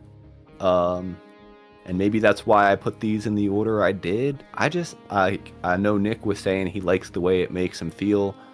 I just don't really feel anything when it comes to metalcore. Like, I find myself getting more like angry listening to like, it's like punk music or like other kind of sounds. I don't know. Or I mean, not all metal music, because like I like Knock Loose's album from 2 years ago. What is it? You something with the cross on it. That one was fantastic. I think the production helped a lot on that. Everything they were playing just sounded hellish. That gets me going. But a lot of these other ones, like this kind of stuff, I just don't. It doesn't feel angry. It sounds distorted and like heavy, but heavy doesn't really do it for me. I need it to sound hellish, and it doesn't sound hellish. It just sounds like they're playing low notes. You know? Bass guitars do that. I don't know. Maybe that's a bad analysis of it. Maybe that's some rage bait a little bit, or like an exaggeration of my overall opinions. But yeah, I don't know. I just like it doesn't like Constellations, and again, I focused way too much on the lyrics of Constellations, and I think that affected that one. But I do think the production just doesn't sound as good, and yeah, I do think most of these sound very similar, which makes it very hard to rank them. And that's ultimately like my main problem with a band like this is you wrote 10 albums and you hardly expanded from your thing. It's like these guys are talented, you know, for sure. Very talented musicians these guys are. But in terms of writing some diversity... Sorry, my gang stars, I'm back. Sorry, I was just giving some overall opinions on the band. I'm not sure if I was muted at all or not. Maybe I was only talking on my stream. You were talking on my stream. I didn't mute shit. Okay. real quick, because I was correct in where I had stored it. Hold up. Oh, Let maybe. me go to Hold on, this. I gotta flip you. Oh yeah, let's do this. Let me flip Nick on. We always gotta do Look a... at that. Ooh, actually. Look at that. Hold on, Nick. Hold on. I was about to say, this is the perfect time for our little CD/vinyl showing. What's he got? What's he pulling out right now? Just gonna go pull out the No Business vinyl. Uh-oh. Where is it? Paul. Leave us, Paul. Where the hell did I put this scene at? Son of a bitch. Was that you that made there that? it is. I don't know what's going on, man. Oh, wrong one. There we go. Oh, there we go. Perfect. So, All right, flex real quick. sec. I was trying to find my signed copy of Rescue and Restore that I had. I think that may have been a wash in the flood. Oh. For some reason, I have a copy of Thrill Seeker that I don't remember owning. So, there's that. I like looked and I saw cool. August Burns Red and I was like, oh shit. And then I was like, wait, why is the spine white? It should be like orange. Yeah, that's the original, not the remastered. Not the version. remastered. No, Remaster I've not- something someday, Paul. Kyle, I have not bought anything August Burns Red related probably since like 2015, 16. Like, That's what I'm saying. You got a rare item there. yeah. Everyone else can be buying the remastered version, like a fool. Oh, probably. I mean, they re-recorded the whole thing because now I think they have the current vocalist on it. All right, we ready to dig back into yours, Kyle? Yeah, let's give this a little. Let's give this a little Digging go. Yo Number Butt Twin? 2. I don't know if these last are gonna be hot takes. I saw Nick had some pretty low openings still, so I think one of these is gonna make him mad. I mean, both of my openings still are low, so Are they? Ooh. yeah, I think Well. one of these you're absolutely smoking penis on. The other one, I'm like, yeah, I could see that. Well, the one I'm holding over right now is gonna be number 2, and that's Rescue and Restore. At least you didn't put it at number 1. You don't like this one? No. You got the freaking CD of it, dude. What are you doing? What Yeah, you did I had before you that because lost of it. Warp Tour, brother. You had to Yeah, buy see, it to get you to lost the. it because you didn't deserve it. Yeah, you You had didn't appreciate it. No, you had to buy that. You had to buy that thing to get to the August Burns Red meet and greet. It was a means to an end, so that I could tell them they were my favorite screamo band, and they could all give me weird looks for that. You'd be like, what does that mean? No, straight up, that their guitarist, I think JB, was literally just like screamo, and I was like, oh, I'm gonna go home and like, Google, what is that? I'm gonna go mean? home and bash my fucking head into a wall. Because now my favorite band at the time thinks I'm a fucking idiot. And they're correct. All right, Yeah, so well, just know, JB, that if I was a weaker man, your life could have been in my hands. Or wait. My life could have been in your hands. Never mind. I'm stupid. Kyle, why do you like this one? Threatening him? All right. Well, first off, I would say why I don't like it, which is just it's got one of the other stupidest lyrics I ever heard. I understand they mean well with the lyrics, but they literally screamed, "We're here to say the world needs more diversity. We're here to say we're all so sick of your bigotry." Good sentiment. Hey, Stupid. that's pretty good coming out of a it's so- it's so Christcore just- band. I was surprised. I will say, it's good for what they're saying, but it's just so like shallow in how they're saying it. It's like it's like they're about to start rapping like they're back in the day. I'm here to say I'm gonna punch your face. I don't know. I was just like All of your "Are you bigotry needs serious?" to go away. Yeah. It's some fucking. It's some real. I went to the hat store and I bought myself a hat. It's just I don't know. Again, Slick. we don't listen to them for their lyrics. For my notes for Spirit Breaker, for whatever reason, I just copy and pasted the topster for my albums of the year, which I don't know how I even did that because we did that 3 days ago, and I took these notes like a month ago. Good lord. So I have no idea how that happened. Yeah, I thought the drums were a little loud and counted all as lost, but ultimately, the main reason why I like this one so much was I just felt like it was a bit more creative and diverse. The production, I feel like this one is where they really got the production like down, and I just felt like this one had more going for it. I felt like things felt more like intentional with how they're writing versus just kind of saying like hit the blast beats while the guitar goes and Yeah. this one just felt like it felt more intentional with kind of how they were writing, and it felt like they were trying new things. And every time when I put all the albums on shuffle, most of the time when I was like, oh, I'm kind of liking this one, I'd look and it would be from this album. So That's fair. Maybe I need to do that with like. it just did it for me. I think I would have liked it better. I don't know. Nick, where you got this one? Rescue and Restore is number 3 for me. Let's go. I did the thing again. You did it. Let me get that out of the way. I also love that everybody gets more purple as it goes on. Yeah. Purple. We love some Purple Gang. No, it's what do I have for this one? No, I enjoyed this one. I kind of agree with Kyle in the sense that like this is a more unique, I think one of their more unique sounding albums. I really liked Fault Line a lot. I think that's my favorite song off the album. I really liked Beauty and Tragedy a lot. That was kind of a more different one. It was like it had that weird like kind of like spoken word type thing in the middle of it, but that's the build up back into the song after that spoken word part I really like. I think I remember at a Christmas Burns Red at the Chameleon Club, I crowd surfed to Fault Line, and that always kind of made the album stand out a little bit more for me as well. But I don't know, it's fun. I think it's one of the few ones where if you throw a song on shuffle and a song from Rescue and Restore popped on, I could point it out in comparison to the rest of all the other songs they've ever made, just because it does kind of have that more unique sound to it. But I just had it was between that one and Leveler. I was kind of the similar reaction to you with Leveler, Paul. I was like, Leveler is like one of the best ones they have. Like, you know, there's no way it's going to be less than 3. And then after I listened to it, I was like, yeah, this is kind of not it's as just good like as I remember it. It's so easy to remember Leveler fondly because you just remember that 1-2 punch off the break of Empire and Internal Canon, and then you forget that there's like 11 other songs on that album. Yeah, that's how I kind of felt. Yeah, people thought about Constellations for a while. I was like, yeah, there's Whitewashed, and then just, you know, people don't think about the other tracks. And then I went and listened to Constellations. I was like, no, all these other tracks are good. Yeah. And so, but no, I really enjoy Rescue and Restore.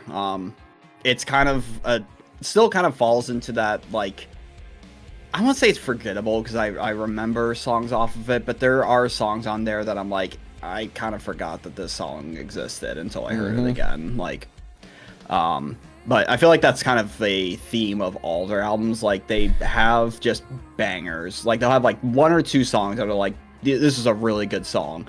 And then the rest of the album is still there, and you're kind of like, like, I guess, you know, that's like in my tune. It's like, I guess I gotta just kind of listen to the rest of this shit and hope that I get pleasantly surprised by something. But no, overall, I like Rescue and Restore, and I think it's a perfectly fine album.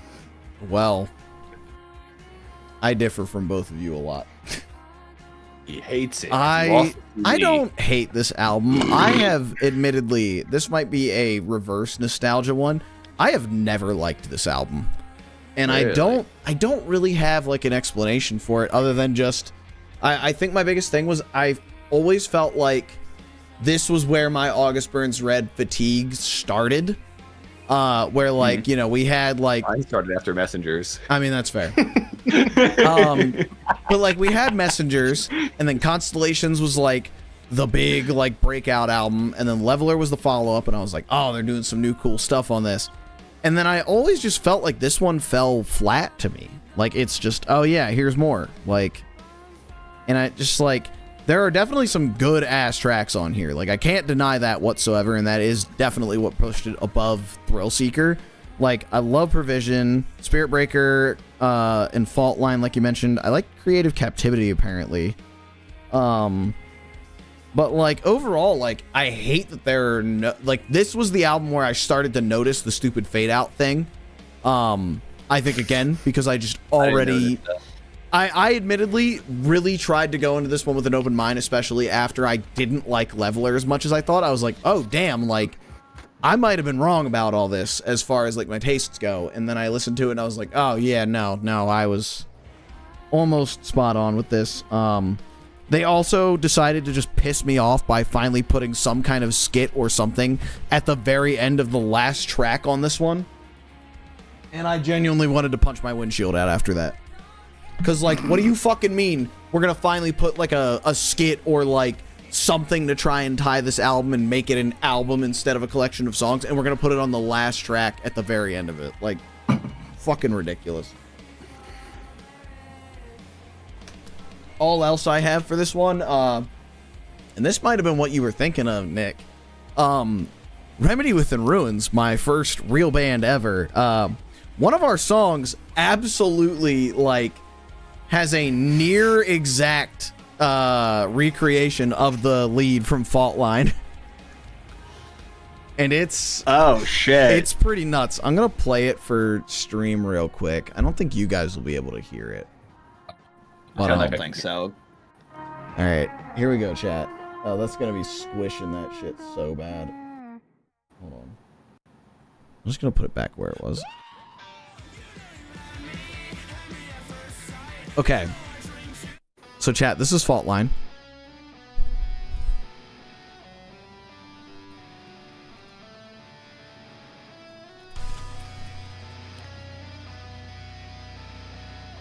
I'm surprised you still have Remedy was- Spotify up for I was this. about to say And that then too. this is our song. Hold up. Oh yeah. I mean, let me hit that real quick. So you said the intro to Fault Line. The lead in Fault Line specifically, and then the lead in Discovering Me are like almost the exact same. Also, shout out to like real short hair but not knowing how to use hair product Paul right here. Like, I Dude, had look no how big fucking your beard clue. is there. I know. I had big beard. I had the fucking That's great. like horrendously gelled hair. Ugh. I thought Jesse was in that band. He was. Where is he in the picture? That was with our new vocalist By who choice. played. Oh. That was with our new vocalist who played one show and then just fucking dipped. I thought it was Jesse's band. I didn't realize that Jesse ever left. It was me and his band, and it should have just stayed that way, and I'm an idiot for ever like trying to keep it going with that, or like without him.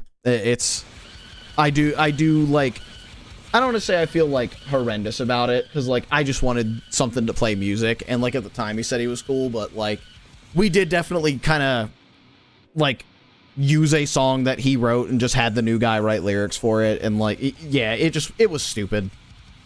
It should have just literally been like, okay, this band doesn't exist, we're making a new band starting from scratch, we're gonna play whatever the hell we want, which we did do down the line, and I still I remain that band was really fucking good, but I was already moving to Florida, so it was kind of doomed from the start. But yeah, Remedy was Jesse and I's band. It should have stayed like this band doesn't exist without both Jesse and I. Now they're going to do a collab, Remedy Within Business. No. I wanted Jesse to feature No on ruins.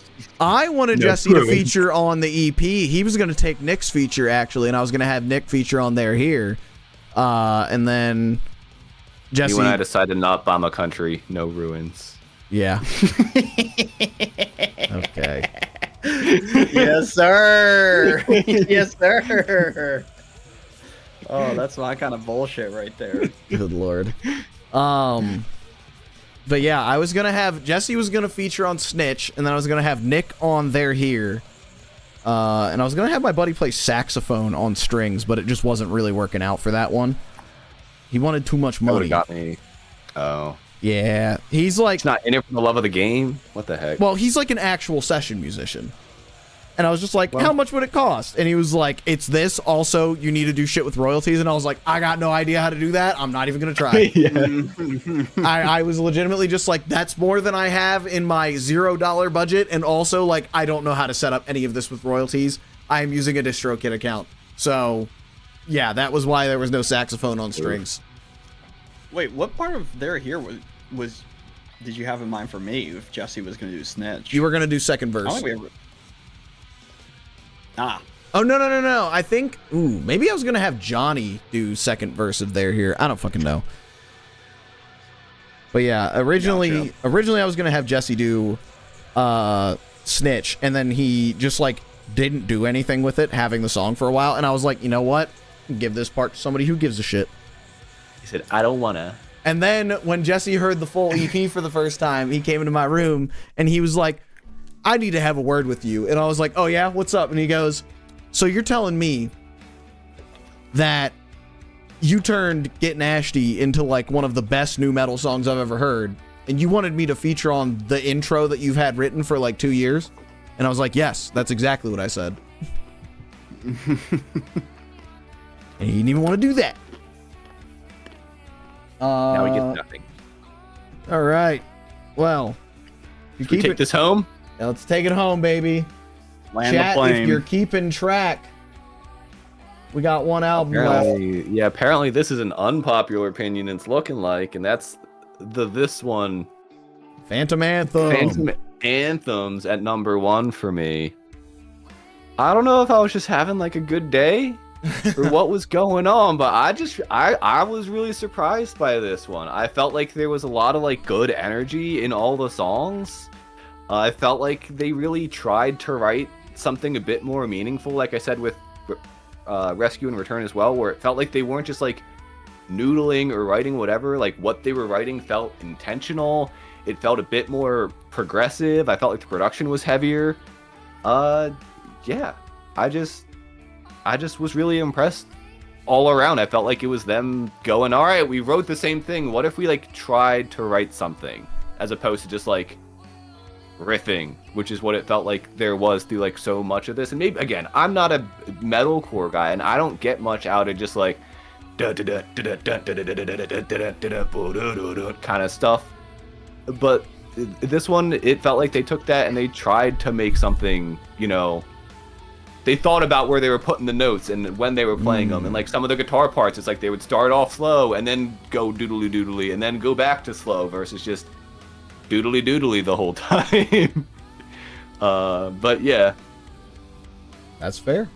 But again, still, lyrics, not great. Yeah. Darkness is your demise. You have to open your eyes to see the fire inside kind of crap. I don't know if that was actually a lyric or if that's just something I wrote as a joke. I think he's spitting.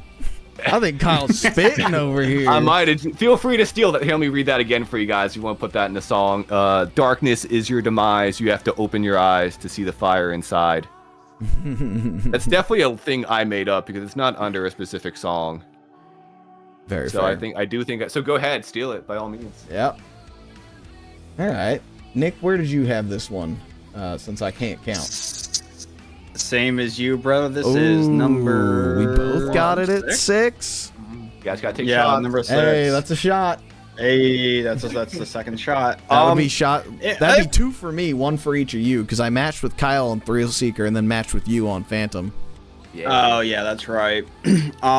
No, I mean it's you said it probably better than me, Paul, in that this is did something happen here? What Yeah, happened? we lost you. Lost me? Oh, it's my please don't. No, I got you. I think it's Paul, but the me. middle screen is gray. There we go. Okay, that was weird. Don't know why I that think did it was that. because I was clicking on other stuff in Discord, clearing some messages. That's my bad. Can we pause for like Um, 30 seconds? Hold your statement. My dog's barking. I'm gonna give her a treat and see if that'll keep her quiet for a little bit. Oh boy. Sorry. Not I thought Snowball. I could wait.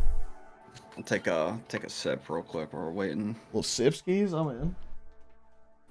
Some big water. A little water, yeah, big water. Shout out to Big H2O. So yeah, Nick, you like that little demo I sent? Mm-hmm. That was that I pretty think good. that I think was exactly what I wanted for the album. I think instrumentally album is done. It's ready to rumble. I gotta write lyrics for that one, but I already have ideas, and then I'm gonna rewrite the lyrics for Cope Seethe Mauled and then do that one with Jake real quick. Just to see if I do like enjoy. that. I like it a I lot. like Bar Fight though. Oh my god, so big on Bar Bar Fight. Bar Fight's such I'm a back. good All right. song. Tell me how I'm wrong. Are kicking back into this? Yeah, kick back in. Yeah. Sorry. I didn't Okay. mean to go. We were just No, leaking stuff. you're good. This one, it's another just kind of like snooze fest for me. I was saying, like, I think Paul said it best about just where the August Burns Red fatigue kicked in. Yeah. And for me, that really kind of kicked in and found a way in faraway places. Like, it's a good album, but I was like, I've just heard, like, I've been listening to these guys since I was in like high school, like 10th grade in high school. And you know, we fast forward now to when the Found a Way in Faraway Places got, like 2015, I Yeah. think. I've been listening to them for, you know, about probably a little more than 5 years at this point. Like everything kind of started to sound similar. And then this one came out in 2017, and I was like, at this point now, I had a much, I would say, more mature understanding of music and like what I really do like, and outside of just from like Unga Bucket Slam, like actually like what a good, well, like rounded album sounds like. And this just was like, it's like production's good, but like it's just boring. Like I just was like, okay, like August Burns Red, clearly like they have a very specific sound that fits them, and they have clearly shown that for the past like 10 to 15 years of their existence, that they really are going to stick with this with a very, very little variety mixed into that. And like that's fine, like they get a lot of listens and people really like them. I think the one thing I had is just a note for the band across the board, and kind of to Kyle's point about the lyrics, is that my thought always with them from young to old is that like they are trying to they want to be a Christian band, but they don't want to sound like a Christian band. They're almost like trying to be sneaky about things, of like very subtly sprinkling in little things in there. And to me, I'm like, just pick one or the other and just run with it. Like if you picked one, like if you went full Christcore, like for today level Christcore, you might sound cheesier, but like you're sticking to the thing that you're like saying you are. Or if you just wanted to be like, hey, we're a bunch of Christians who are in a band together and we just write the music we want to write, that would be fine too. But it's like they're in this weird kind of mix of that. And like they're not going kind of, I was gonna say they're not going the like Silent Planet route either, where it's just we have some Christian members, but we write exclusively just whatever the hell we want. Right. It's not like it's at the forefront for some of their stuff, but I want to say that like when I was looking into it, like I think Jake is not even like a practicing Christian. I think him and Matt Greiner are not. I think some of the, I don't know. I want to say, I don't know if I read that right on like Wikipedia or wherever I was looking, but like I know not all of the members are like actual practicing Christians. No, I think it's just like they all respect it, and like, you know, it's obviously like they all hang out with, it's clear they all hang out with people who are. So like, I don't know. Yeah, it is a very regardless weird of one way or the other. It's like I think the in between part hinders what they could be, and you know, for what they are and what they have made. Like obviously, there's stuff that I still listen to after years and years of listening to them, and like that holds up. But yeah, just with the Phantom Anthem, like it just, I don't know. I had just a really weird experience listening to it. Just kind of like, okay, like that's like, okay, like that's a song. Like let's get to the next one. Like that's just how I was just the entire like listen through. But yeah, that's just kind of my, I guess, like that, my thoughts on that album, just as August Burns Red as a whole, is that they just kind of, I don't think they really even know what they're doing other than just writing kind of the same thing. If it ain't broke, don't fix it, and clearly has worked for them. It was almost easier, I feel like, to just like review the band as a whole, because most things that like most criticisms or compliments that I had, I felt like covered the majority of their albums. Yeah. That's why this was a very interesting one to do. But I guess to go into my thoughts on this one. And this one's fine. It's you know, as far as an August Burns Red album goes, it certainly is one of them. I think there are a couple real good tracks on this one, but I could say that about every other album here. Like even Rescue and Restore, my album that like is kind of the lowest other than Thrill Seeker, like I still enjoy, like, you know, Provision, Spirit Breaker, Fault Line, Creative Captivity. Like I still enjoy like 4 tracks, and this one's kind of no different from that.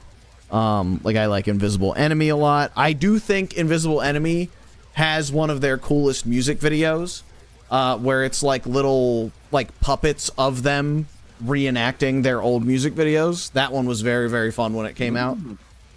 King of Sorrow is really good. I said The Frost, Float, and Carbon Copy were all really good. I actually differed from you guys on the production for this one. I think this one sounds like shit. Really? Not in the Messengers way, but it just sounds like they have a like annoying ass limiter on everything, because I felt like shit would be like loud, and then in the second like everything kicked in, it would just all duck. Like you would have like a guitar riff going, and then the second like everything starts playing, everything fucking ducks, and it's just this like super flat, like squish down mix. I was actually pulling down the I was pulling up the meme where it's like this person squishes down the garbage with his squisher downer. I don't know if you guys have seen that one, but somebody was like, I have not. Jake sent me that ages ago, and it was like when I put too much compression on the mix, and it was like the squisher downer squishes down the garbage so that we can deal with it later. Again with the fade outs. Come on. And then I'm surprised I didn't notice them because I'm also not a big fade out guy. Oh, it is the same. It's every fucking song. Is it It's really? so Wow. bad. Yeah. Like go Maybe I like just got used to it at some point. go like Rescue and Restore Onward. Almost all of them end with like the same little like they hold out a note and then it just fades.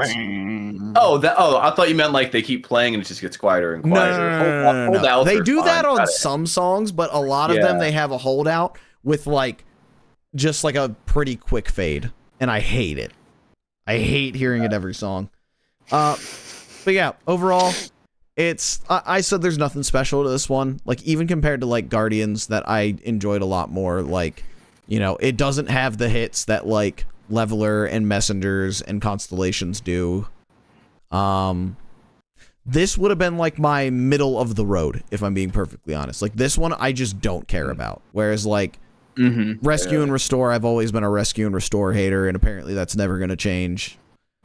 Thrill Seeker's just old. Those are my two favorites, man. Yeah.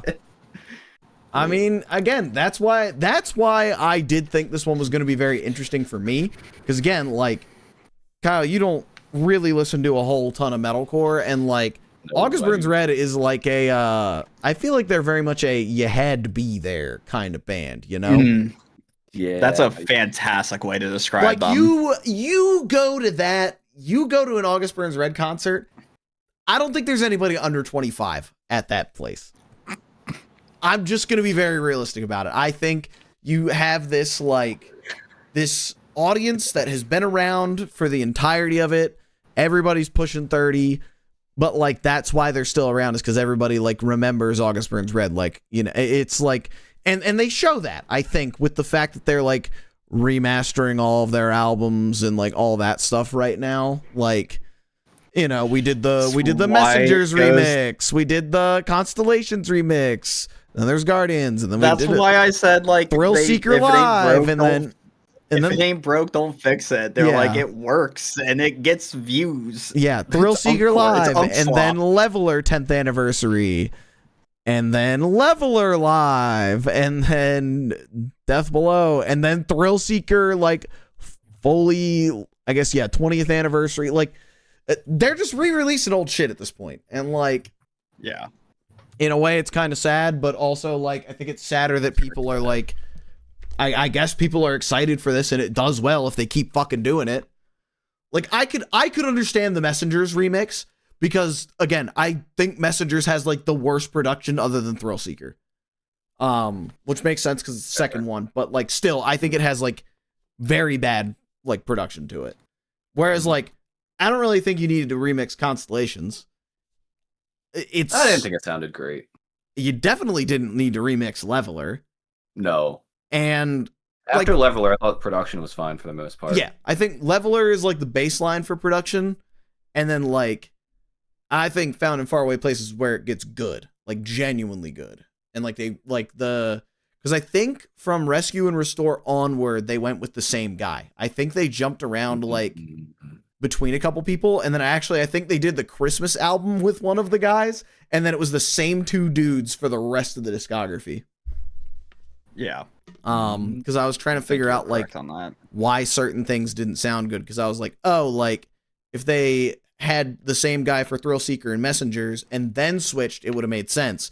But they had the same guy for Thrill Seeker, Messengers, Constellations, Leveler, switched for the Christmas album, and then never looked back after that. Yeah. It's Yeah. I would agree with you. It is definitely you had to be there. Yeah. But that's for the run.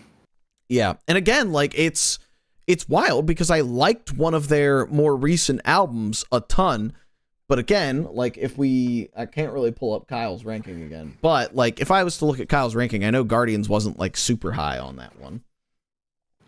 Yeah. And yeah, for somebody that like is listening to them for the first time, you're just gonna sit there and be like, damn, this band does the same thing every fucking album. And I think like Guardians only appeals to me because like I have a nostalgia for this song because it was like the first heavy band I ever listened to. They're also a really easy gateway band back in the day when like Christianity was like way more poppin' and like more parents were like, you could only listen to Christian music. What'd you say, Kyle?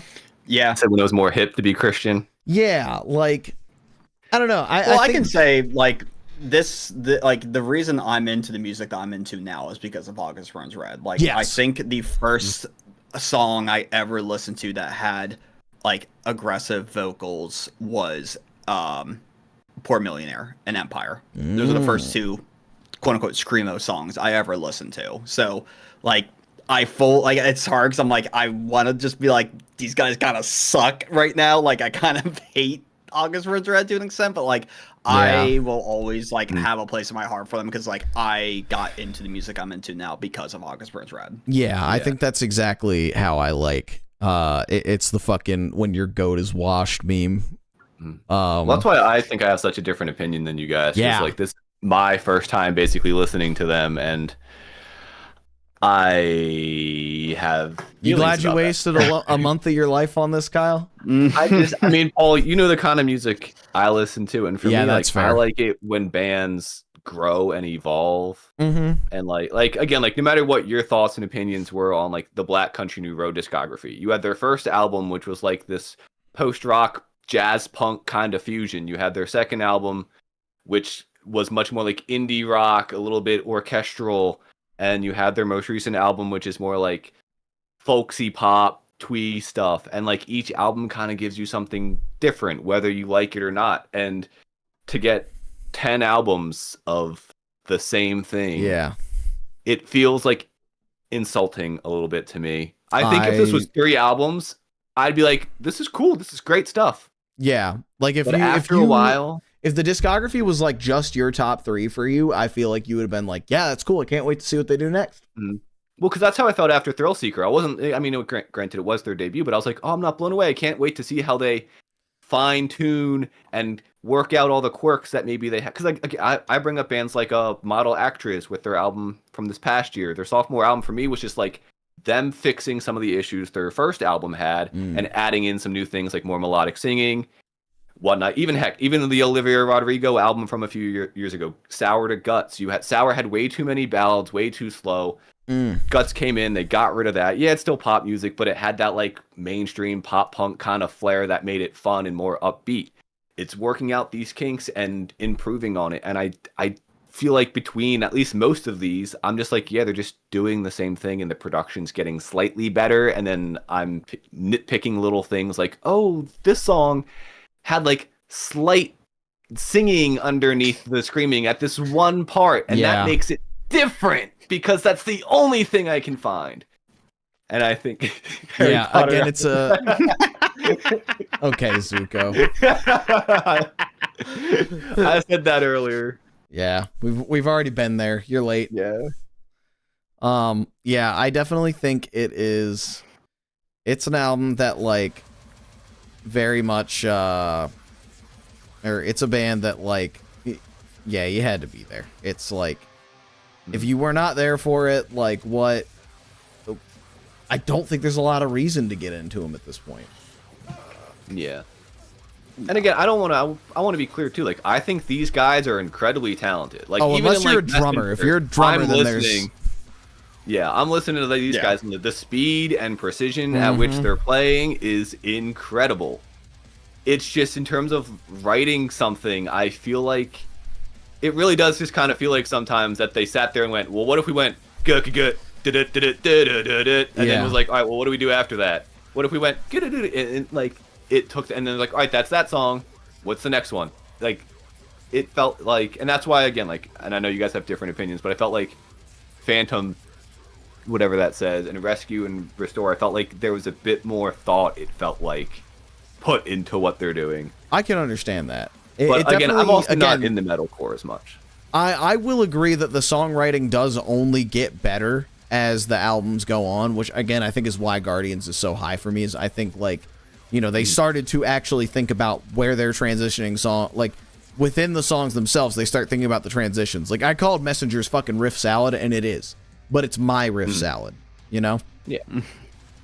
Well, and that's a case of too. Like I think, you know, I think there's again like it's perfectly fine starting off somewhere and fine tuning. And even though these albums are up top for me, I'm still wishing they did more. I'm still like, you went from Messengers, did all this work just to get, in my opinion, a little bit better. Yeah. Like, you got, like, experiment. Make a really bad album. Do it. Just see what happens. I feel like there's so many metal bands that were popular back in the day that go soft or just write some real awful crap thing and then they go back to being metal because everyone hates it. Yeah. Do that. Go ahead. write your boring pop album and then come back. You know? I don't know.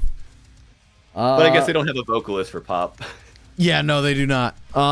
Nick, do you got any closing thoughts before we spin the wheel? Only thing I can add is that the Jake Lors has his own gym, and I think that's where most of his focus is. Yeah, I forget what it's called, but he does run a gym. It's called Lifting You Up. that's fucking you good. Raise me up. No, I mean the kind of what's been said is what my thoughts is kind of what's already been said. Like, I agree that I feel like they have like the enough talent to experiment and be a bit more creative, and I think I don't know if it was like a creative decision to just kind of be repetitive, or if it was something else going on that kind of kept them locked into the sound that they have. Because, like Paul said, I mean, like Matt Greiner's an incredible drummer. Yeah.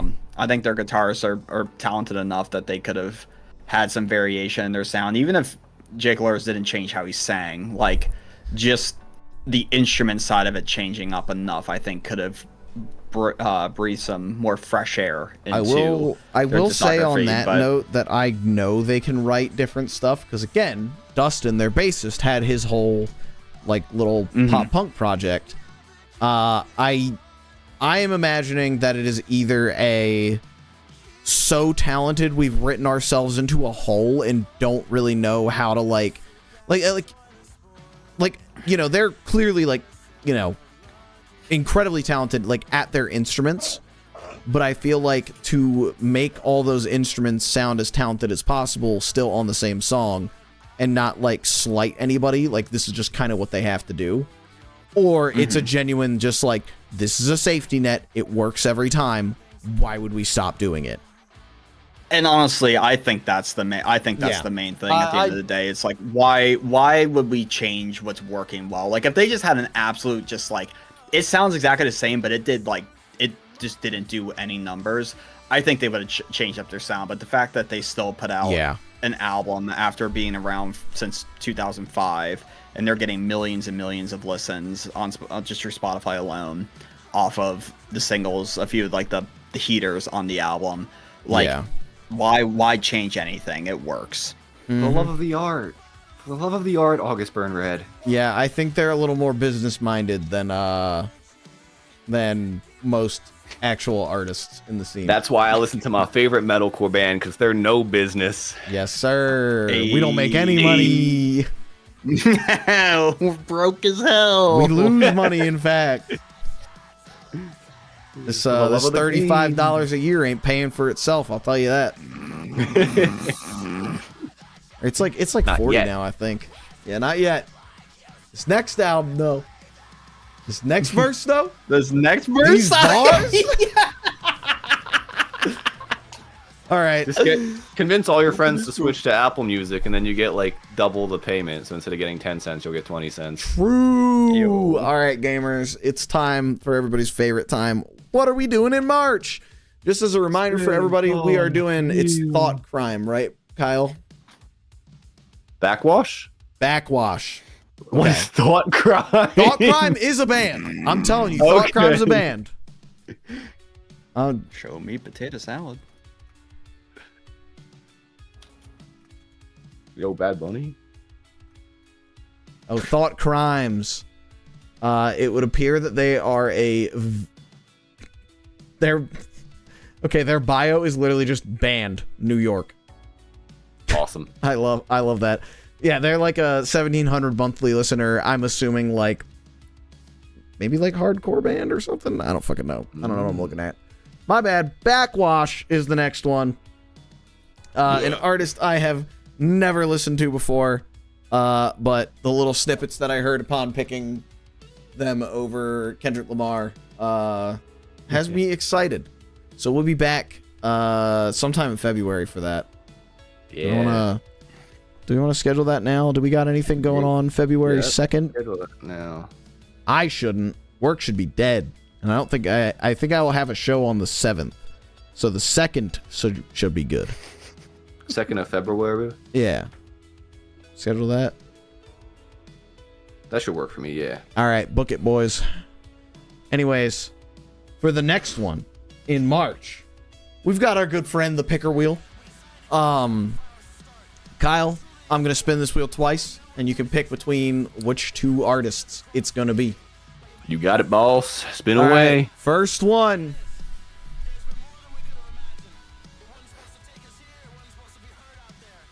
Oh, thank God it landed on Young Gravy and not the Devil Wears Prada. Young Gravy! Do I even got to spin the wheel again? Yeah, you do. Oh, come on. There's something White about boy it. has motion. His vibes give me the ick. Kyle don't like it when white boys got a little motion. Yeah. All right, another spin. He's gonna steal my mom. He is gonna steal your mom. Or Knuckle Puck. Ooh. Or Knuckle Puck. Don't do that. They don't like that. They get I don't really care. mad Tell 'em when to you do lighten that. up. Tell them to lighten up. Yeah. Gosh dang. Ugh. This is a very interesting choice you have here, Kyle. You've either got greatest of all time rapper Young Gravy or Knuckle Puck, previously one of my favorite bands. That unfortunately, Are they icky now? they're not icky now. I just haven't. I have not really fucked with pop punk as a genre since like 2017. So. Me too, which is why I kind of want to pick it. I'm picking CqBwAfFlEs. All right, Kanuklapook is our next one. Yeah. Also, there's only, I mean, I don't know how many Young Gravy has, but there's only 4 albums here, which is pretty nice. Is it only 4? I thought they had a 5th. It says, I see Shapeshifter 2020, Losing What We Love, and then Copacetic. Oh, you're listening. You know miles. I got away. bad news, Kyle. You're listening to some EPs. Oh, shit. Yeah. That's fine. Losing What We Love. What the fuck is Disposable Life? I don't think I ever listened to that. We'll add it. The EPs are short. Yeah. 2020. Shapeshifter, definitely. Copacetic, definitely. You gotta do While I Stay Secluded. And you definitely gotta do The Weight That You Buried. Don't Come Home is fine. And I don't know that we need that one. Might as well just do them all. I'll do them all. They're EPs. Get over it. I will say though, after you lift, after You got this, man. Come on. After you listen to Shapeshifter, I do highly recommend Shifted. It's just some remixes of the songs on Shapeshifter, and I like them a lot. Some That's remixed pop punk song. Sounds like a classic. it's like it's not what you would think when I say remix. It's really good. Like it's like how would I even describe this? It's weird, and I like it, and I really like that they did it. And then I get to show off the fact that I have the distortion pedal from 2020 as well, and I have a rare copy of 2020. I think. And you have the Knuckle one of Puck the flag. I do have the first Knuckle Puck times- flag. It's not up right now. I think one of the first times I ever met you, Paul, you were wearing a Knuckle Puck hoodie or T-shirt. You had some. Oh, I had many a Knuckle Puck shirt. You had for a long time. some shirt. I can't He remember what it He was a was. puckhead. Yeah, I'll have to break them all out. I know I have the Kanuklapook shirt, like the one that literally says the name wrong. I have that upstairs still. Jared Alonji, right? Yep. The Jared Alonji shirt. And I have my Shapeshifter hoodie still, because that's just a damn good hoodie. Nice. I can't remember which one it was. I want to say it was red. Red. I also Red stepped out Knuckle for a Puck? minute. Keep chatting. Maybe. I don't know. I thought I had like brass knuckles on it, maybe. I feel like that would have been a Belmont shirt. I don't know. I remember I had you- a red Belmont shirt with a switchblade on it. Maybe it was in college. You had it, not yeah, that might have when we been first met. that might have been if it was in college, it was definitely a red Belmont shirt with a switchblade on it. I am so mad I can't find that shirt. Same with my Stray from the Path Lighthouse shirt. I'll miss that one. That was a good I shirt. hate to see it. R.I.P. Stray from the Path, man. Yeah, I feel like I've kept almost every piece of band merch. It is like to this day, like my end goal when I eventually they start to fade out, or I'm like I need to maybe not wear band shirts every single day, which I'll be like 80 when that happens. Is to have them all somehow stitched together into like a blanket, like a or big ass quilt. some kind of yeah. It's always been what I wanted to do with them, is to have that all stitched together into some kind of tapestry of sorts. But yeah, I had been thinking about I doing still be that. wearing that shit. I had been thinking about doing that for a while. Never got around to it. Cause like I just had so many, and like my other problem was I just happened to like a lot of bands that get canceled. Yeah. So I feel like for me though, like I for never me order... it's a dangerous game for me to ever make a quilt out of band shirts, because I'm just like, you never fucking know. Yeah. Like I even feel like for me, the Knuckle Puck boys had some controversy at one point. Well, it blew over like immediately. But yeah, I think for me with it, it's like I don't buy band shirts like off their websites. I always get band shirts at shows I went to. So it's like a mix of like, these are bands I really like, but these are also like shows that I had been to, and it's like a memory of a show. Like even if like I'm not even that super crazy about the band, like I have a bunch of Traitors t-shirts. I used to be such a massive fucking Traitors fans, and now like yeah, that'd be crazy, Alex. That'd be insane. I think I might have had a Falling in Reverse shirt at one point. I liked them a lot when they first came out, and then just Ronnie kept opening his mouth, unfortunately. Yeah.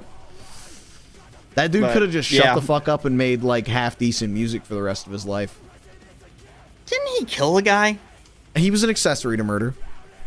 That's what. Okay, yeah. I'm pretty sure he like drove the getaway car or something. Something like that. From what I remember, he was an accessory to murder. His life is like Alex, a video game. I'm gonna kill you. Trying hard to beat the stage, all the while still collecting coins. You know, God, that album sucks. By the way, people tried to convince me that one was good. I was like, no, it's not. My life is like I'm glad that I type in fall and the first thing that comes up is fall 50 feet. I type in falling and the first thing that comes up is falling with scissors. Oh, I'm so good. I'm so good, chat. I type in falling, first thing comes up, falling reverse, colon, Ronnie Radke, is he dead yet? Oh, God.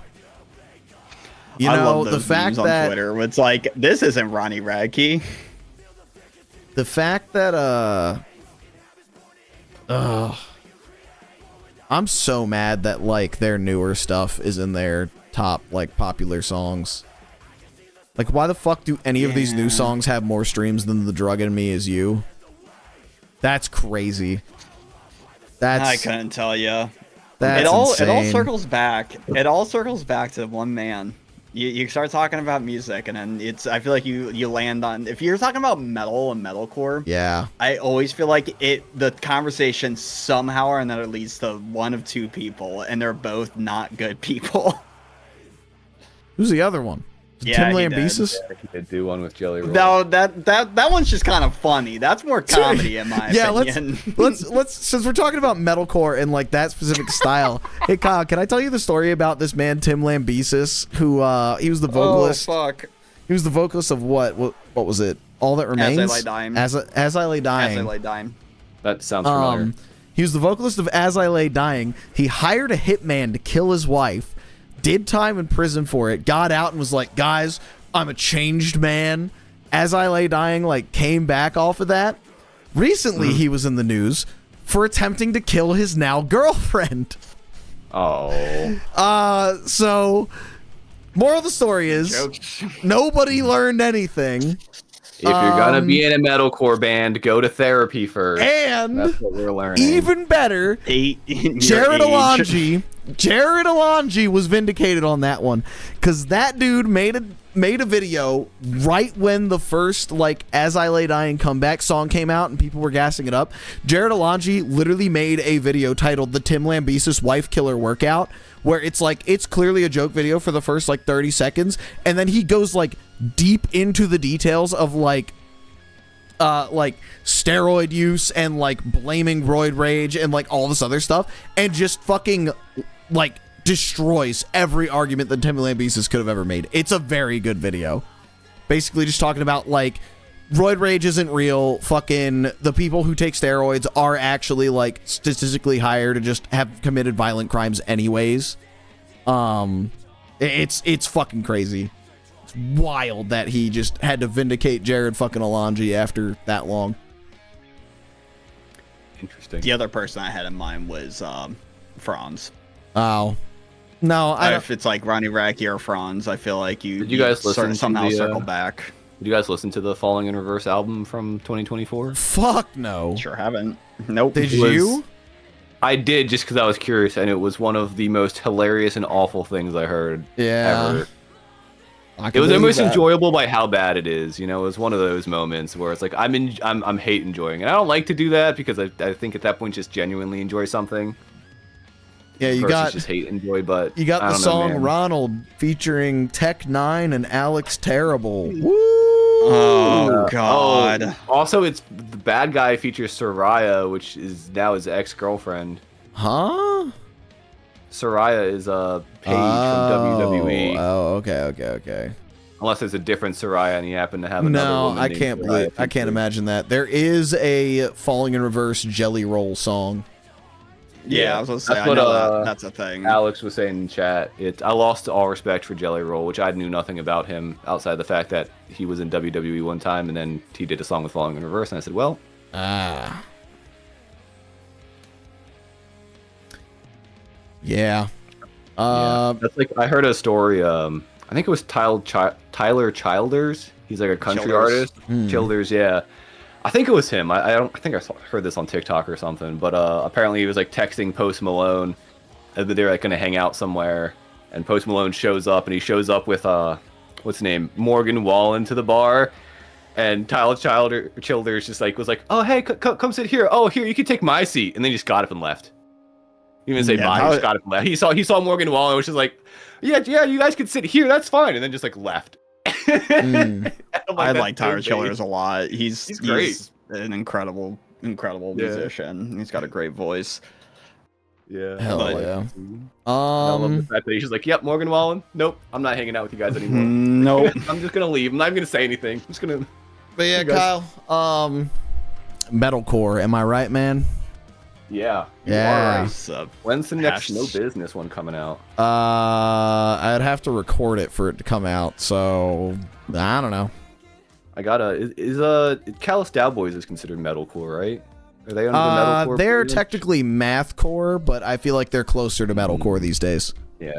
Well, what's the last Knocked Loose album under? Knocked Loose. Okay, so that's a funny one. That you're gonna piss off Reddit if I talk about, but I just label it all under metal in my mind. No, but that's I know fair. People get mad at so, at genres and Knocked whatnot. Loose technically is, in every form of the word, they are the exact correct definition of metalcore. Like, Knocked Loose is what metalcore is. A mixture of metal and hardcore. The thing is, that definition got skewed so long ago, that, like, metalcore now means, like, mostly metal, but with, like, hardcore vocals. Because it used to be just a flat blend of the two genres, like, a la Earth Crisis, I think was, like, the first metalcore band ever, technically. But they still consider themselves a hardcore band.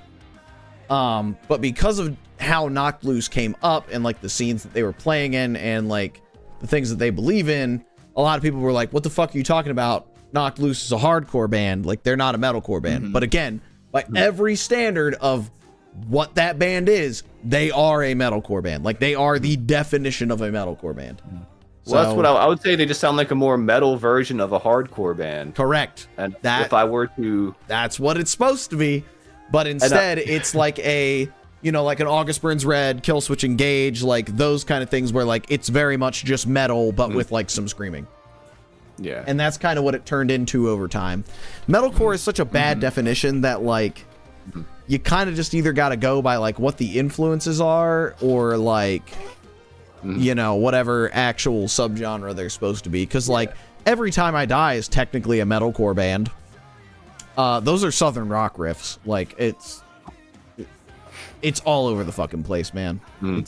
It's such a dumbass genre, and I think that's part of why I love it. But yeah, it's because once you get into that the album was subgenres, great. yeah. Once you get into technical, brutal slamming deathcore versus brutal technical slamming deathcore, that's where I start wanting to. And don't you get it wrong. If you want to talk about pissing off motherfuckers don't on you Reddit, get it wrong. that's how you do it. Don't you get it Well, wrong? You'll be able to start smelling. You'll start smelling the armpits immediately if you get that one wrong. That was going to be one of like the follow-up questions to that is like, do you think that maybe the reason why bands like August Burns Red don't break away from their sound as much is because there's so much subgenreing going on in the metal just genre as a whole that like you don't want to risk kind of stirring the pot and creating a thing of you're a metalcore band, but now you're doing super death metalcore or or math metalcore. Maybe that's I don't know. I think Jake Lurs just needs to pay off the mortgage to his gym, and so he's like, "We're making money off of this." I do think I think it's literally just it ain't broke, don't fix it. It makes us money, and like we don't have to have actual jobs. We can put our time into like other passions such as owning a gym or like whatever the hell else the other guys do. Yeah, I think it's much more on that front. I wouldn't put it past them to be like, we don't want to, especially, I feel like they're too deep at this point. I feel like at this point, if they put out something like really crazy and creative, I feel like people like you and I, Kyle, would really love it. But their core fan base that has been with them for 20 fucking years at this point, they're just going to get mad. Like, and they're going to be like, what the fuck is this? Like, if they all of a sudden start putting in like fucking dream pop parts or like break beats and stuff into an August Burns Red song, I think that would be awesome. I think August Burns Red's audience is not going to like that, and I don't think they're going to make a decision that would like piss their poor audience off. Again, if they were going to do it, they would have done it already. They have they are more than secure in their place in the music industry. Like, you're going to get that same exact crowd that I've been talking about. Like, it's going to be like, you have that audience. You can just milk that audience. Why would you do anything to jeopardize it at this point? They're milking their fans. Yeah. Their core audience is the Punisher Thin Blue Line bumper sticker. Yeah. That is unfortunate. No, because they said they don't want the bigotry. I think well, it doesn't matter what they said say. They want more diversity. We're here to say we're sick of your bigotry. It doesn't matter what you say because the Thin Blue Line Punisher guys can soy point at the fact that they close every show by saying thank you, God bless, and be like, see, that's a Christian band. That's a Christian band. They believe the same things I do. Also, like, Kyle, I'm going to be real here. Thin Blue Line Punisher guys are not looking at lyrics. Which you're right. I mean, they're not even. You might have been better off not either. doing that for this band, but. I stopped basically after Constellations because I was like. Yeah. I think I would have liked that a lot more if I just didn't read. Yeah. Correct. End sentence. Yeah. Yeah. Cool. Well, this has been really fun, guys. And we did it. We did it. No, we did it. Appreciate y'all having me on this fun episode. Thanks for coming. I like hearing because like I'm not super into a lot of the metal stuff, so I like kind of getting other perspectives and figuring out why people are into it and what makes it kind of special for them. Yeah, and on that same note, Kyle, that's why I really liked having like your perspective for this because again, like I fucking listen to this shit all day. Same like Nick and I have both been listening to this band for well over 15 years or something probably. Yeah. Like we've seen this all before. We kind of know, for the most part, what we're going to go into this with. It's very fun to see a fresh perspective again on a band that I don't think is getting a lot of new people into them at this point. I could be wrong on that, but I just don't think that's happening. I think it's, to be like, fair, I think there's nothing really to get into it. Like, I feel like I don't know. I feel like at this point there's no reason to get into them. Not saying that it's what is bad, but like, I think the early 2010s would have been like the perfect time to get into these guys. It absolutely was, because you like, never you heard have a couple albums like creating a foundation, and then you get a couple more like the albums with better production. You're like, wow, this is cool, and then you find other bands and you move on. And you realize that there's people who make good, like, well put together music. Yeah, there's like, people who can write a chorus. You're like, oh, just because there's talent doesn't mean there's. But like now I'm used to harsh vocals and music, so I can enjoy. Yeah, that's true. Or there's the argument to be made that Heavy Hitter is a more talented band because Austin actually wrote a fucking hook. Shout out to those guys. Shout out Heavy Hitter. Yeah, shout out. And you know what? You know what? I'm gonna say it. It's a good ass hook. I like it. Mm-hmm. I love. No, it is. I love to shit on that band because they're my friends. But again, like the fucking I can't stand the way you speak. Fucking love that shit. They needed a repeating part like that. And I'm so glad they wrote it. Well, if you boys ever go through the discography of some stupid, brutal slamming death metal band, hit up my line. Or if you're in another Christcore genre era, I was gonna say Prada is on the list. I could get into that. That Kyle, I already know what my number one's gonna be. Yeah. I don't care if EPs are not allowed. I do not want to be a part of the conversation. EPs unfortunately do have to be allowed because I love both of those EPs so much. Or I guess all three of them. Because they did Zombie 2. There's only one that matters to me. Nah, Space is so slept on. Anyways, Nick, anything else you want to say before we I get this raid going? Anything else you want to... What's the word? Promote? No, I don't got anything. I just appreciate not like a Twitch or anything. Oh, I mean, yeah, we're gonna post this on YouTube as like a full video and all that. I try to my bad. put it and upload it. Yeah, I'll try to remember to put your Twitch in the description. Yeah, I mean, just my Twitch, put just Paul's in there. Cornholio 34. Yeah, and I don't have a schedule for being live, just kind of whenever I feel like it. But usually, like 2 to 3 times a week, I'm out here doing something fucking stupid. If you follow him, you'll get notified when he goes live, so you won't even know his schedule. Yeah, real. Chat, I will also, or chat, or viewer, or watcher, or whatever the hell you want to be called on YouTube. I will also mention that Nick is the guitarist of my band No Business. So you should listen to that band so that we can make lots of money and sell out just like August Burns Red. They're gonna make $42. We're gonna make 30 cents this year, baby. Go. All right. I'm gonna raid out to Oatsby, my friend Mark. I have no idea what he's doing. Oh, I think he's playing Jackbox. Hell yeah. I'm gonna raid out to to CqBwAfFlEs. Well, if you do that, you better do it quick because it's gonna pass everybody. I just I mean, I don't know if I have any viewers that aren't watching you as well, so but I have no idea. But yeah. All right, chat. Your thing done? Yeah, I'm closing Kyle stream. Yeah. All right. Starting it up. Chat, we're raiding out to Oatsby. That's Mark from Board Gamers.